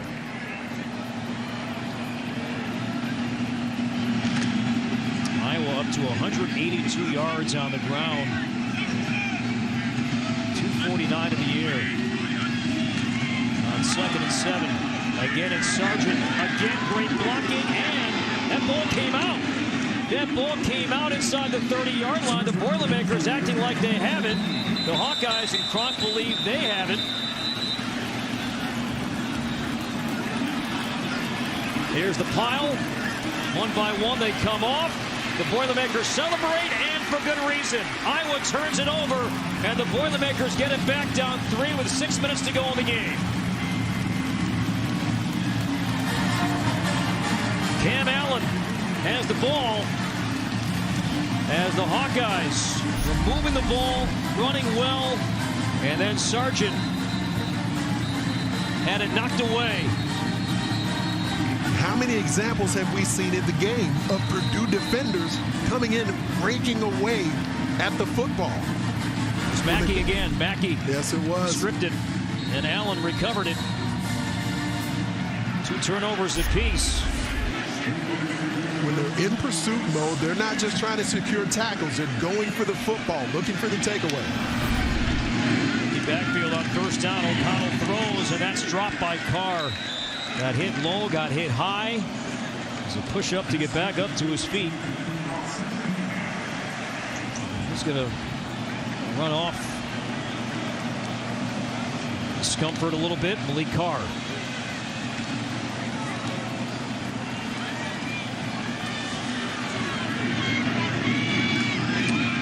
Run for Horvath. Slips once, slips twice, and then is brought down by Zach Van Valkenburg.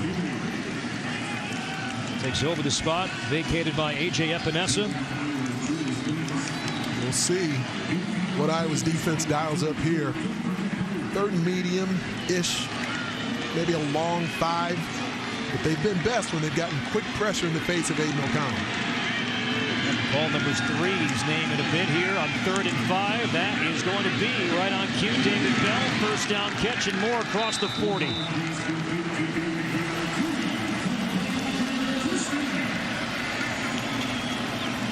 So on 3rd and 5, O'Connell hits Bell as the Boilermakers move the chains with 5:22 to go.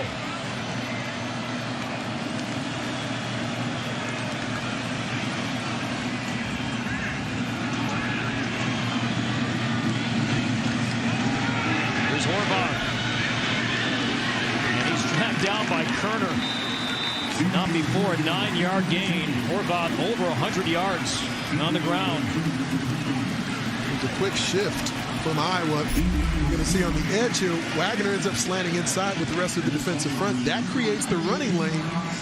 A great cutback for a big man in Horvath. On 2nd and 1. Horvath trying the right side, and he is driven backwards. He lost a yard. Tried to stretch it out, but Neiman and company said, no, sir. Another 3rd down coming here for Purdue, and you wonder if it's already being communicated. Brian Brohm has the big whistle today. Does he already anticipate this is 4-down territory? First Purdue back. The back-to-back 100-yard game since 2018. Horvath had a big game against Indiana to finish up 2019. And now a whistle. And a timeout called by Iowa, leaving the Hawkeyes with 1. We'll step out from West Lafayette.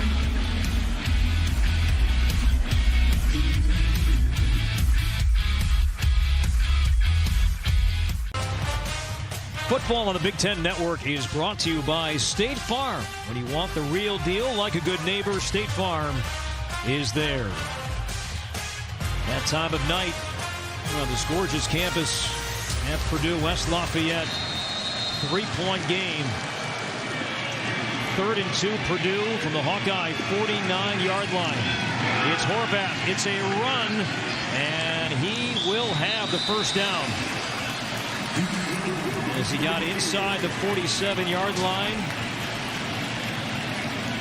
It looks like it. Signal. Yep.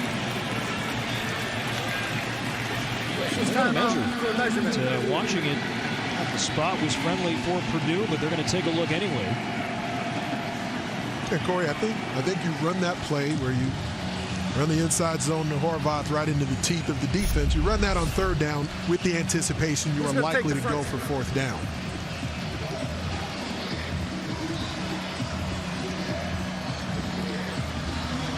So 96, Jack Heflin in that stop as they measure this one out and have it by the nose of the football. So first down, but Heflin combined on the stop. Among those that we haven't seen play tonight for the Iowa Hawkeyes is Austin Schulte, defensive lineman for Kirk Ferentz.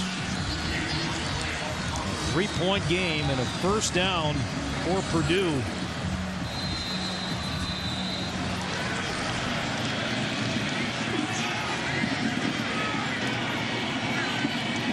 Aiden O'Connell, junior from Long Grove, Illinois. Out of the shotgun. He'll throw. That's caught right inside the 40, and Moss hangs on to his shoes. And that'll be a play of about 10 yards, and that's another Purdue first down. There's certainly been a couple of errant passes today from O'Connell, but I'm impressed with exactly the way his coach is describing it. They fake it to Horvath. O'Connell in trouble, and down he goes as the flag comes in.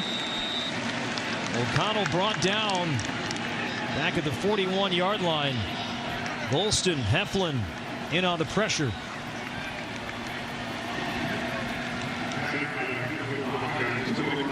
Purdue players, they're clapping. They believe this is going to be on Iowa. O'Connell was kind of fighting, trying to stay up. It looked like one of the defenders bringing him down may have gotten around the face mask. Personal foul, face mask, defense number 96. 15 yards from the previous spot, automatic first down. Huge penalty on Heflin.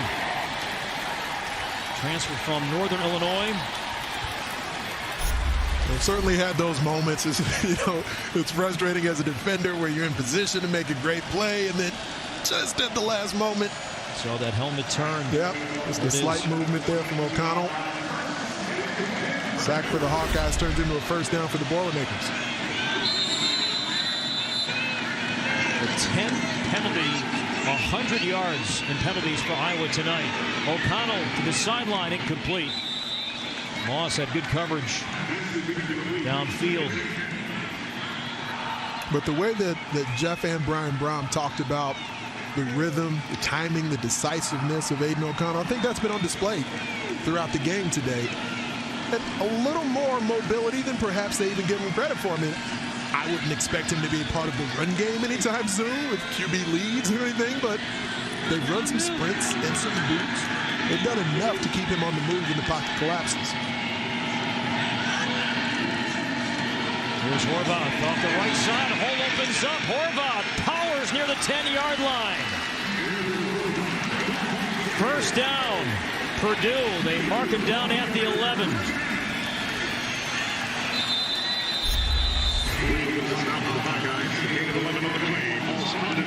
As I was referencing Purdue getting off blocks, we're seeing what seems to be a tired Iowa defensive front. They're sticking on blocks. Under 3 to play is Horvath again. Horvath is brought down by about 3 Iowa defenders at the 7. Kerner, Neiman, Wagoner. So in this area of the field inside the 10, this is where, at least from a decision-making perspective, it can make life easier for the Iowa linebackers. With a spread set, doesn't spread you out quite as far. You're not quite as worried about having to cover the pass because there's less ground to cover. Purdue can get a first down around the 1. This is a 2nd and 5. O'Connell throws that one away. Have to be smart now. You're in field goal range, obviously, here at worst. So 3rd down and 5 with 2:19 to play. Brian Brohm, 35 years old. Coaching began to come into his mind deep into his playing career while still playing in the Canadian Football League. He had so many young players come up to him, ask him for advice about this, about that. He said, you know what? This coaching thing may be all right. And joined his brother's staff there in 2017. Big call here on 3rd and 5, down 3. Empty backfield. Aiden O'Connell. A pocket. Throws open. Caught. Touchdown Purdue. Once again, David Bell, his 3rd catch of the day, and the Boilermakers take the lead with 2:15 to go in the 4th quarter.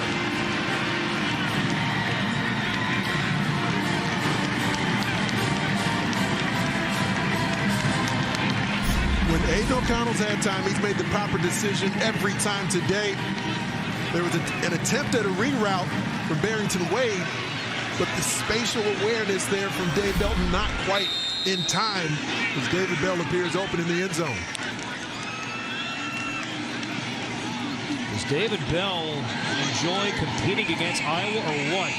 2 games and 2 dominant games. And this to make it a 4-point game, and Dellinger does just that. As the Boilermakers celebrate David Bell, the Big Ten Freshman of the Year. 3 touchdown receptions, none bigger than the one a moment ago, giving Purdue a 4-point lead. Still one more game to come here on our Big Ten Network. Maryland Northwestern still to come tonight from Evanston.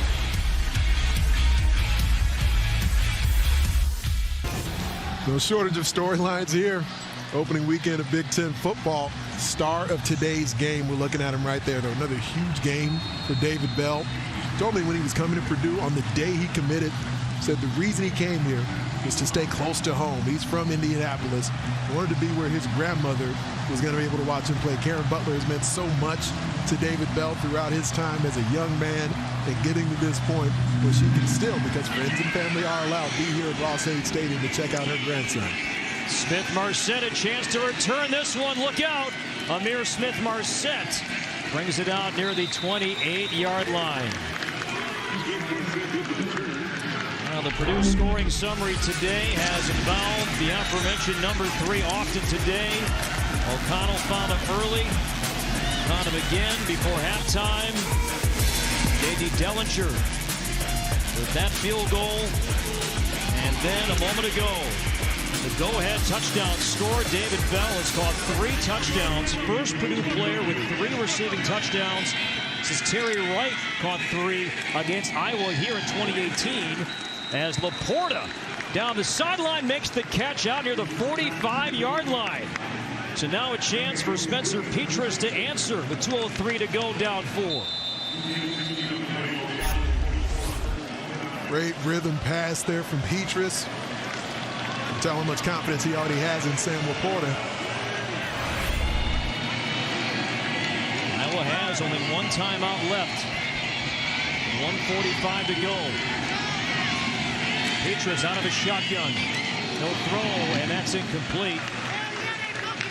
Trice had coverage on Smith-Marset.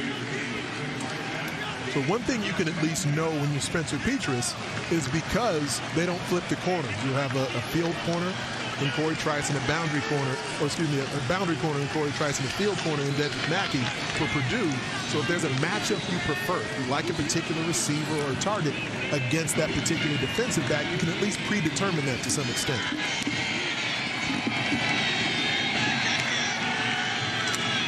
Second down and 10. Petras hitting, he throws, incomplete. Looking for Tracy Jr. that time. Purdue and Karlaftis able to get in the face of Petras. So 3rd and 10.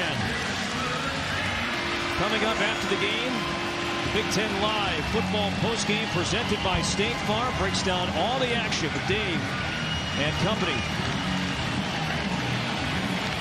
I'm Iowa. I know your tight end Sam Laporta. He's been great as a pass receiver. Maybe you leave him out in coverage, but you at least need a back available to help chip on number 5 from the Boilermakers. Karlaftis right there. Brandon Smith in this formation for Iowa, trying to set up the screen. That's incomplete off the fingertips of Goodson. It's incomplete. So here's the game. 4th down and 10. Iowa has only 1 timeout. Derek Barnes, he's been active today. He was in the backfield. It's an outstanding call from Bob Diaco, because even though they showed the chip to that side of the field with Goodson. He brought it over low pressure. We had Derek Barnes coming off the same corner, lined up along the same side as George Karlaftis. Too much speed and ferocity. Iowa couldn't complete the pass. Here's the game for Iowa. On 4th and 10, they bring pressure into triple coverage, incomplete. No flags. Wow. No flags. Javante Howard among 3 Purdue defenders. And the Boilermakers celebrating on the sideline. With 1:23 to go, Purdue will get the ball back, leading by 4. A huge stop for the Purdue defense, but it certainly looked in live action, and you can definitely see it on the replay there where Javante Howard, he's got his right arm locked up on the left shoulder of Nico Reganey. That's a big miss for the officials. It wasn't necessarily like a lot of times you'll see defensive back do the little vet move where they tug around the hip. Howard had his right arm for several strides on the shoulder of Reganey. The officials end up missing that one. Now the Hawkeyes, just one timeout left as Purdue sets up in victory formation, and O'Connell takes a knee. 30-second charge, timeout, Iowa. And the Hawkeyes take their final timeout. We'll step aside as well.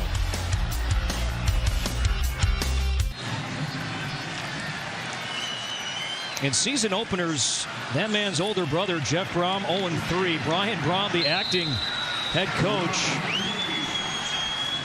And Purdue, as Iowa cannot stop the clock, is 70 seconds away from a Week 1 win. And there is Brian Brohm. Well, Purdue came in as the more experienced team, while at the same time, a very depleted team. Without their head coach, without their star receiver who's returning to the lineup, or at least anticipated to do so, in Rondale Moore. Starting running back, a lot of personnel disadvantages for the Boilermakers. They showed up and responded. And the Boilermakers do not have to run any more plays. Brian Brohm, the acting head coach, with a win. Coming up after the game, the Big Ten Live football postgame presented by State Farm breaks down all the action with Dave, Howard, Jerry, and Joshua. 24-20, Aiden O'Connell won the quarterback battle. And Kirk Ferentz, first time since 1980, the Hawkeyes began a season against a Big Ten foe. No Rondale Moore. And the Boilermakers, behind 3 touchdown catches from David Bell, beat the Hawkeyes by 4. The star shine today for the Boilermakers. David Bell responding in the way he had to throughout most of the season last year. Came up big again against Iowa. A lot of meat on the bone for the Hawkeyes. 24-20 the final. The Big Ten Live football postgame presented by State Farm is coming up next. For Anthony Herron and Coley Harvey, I'm Corey Probus saying so long from West Lafayette. Purdue with the win. Let's head back to our Chicago studio. Once again, here is Dave Repson. Good night from West Lafayette.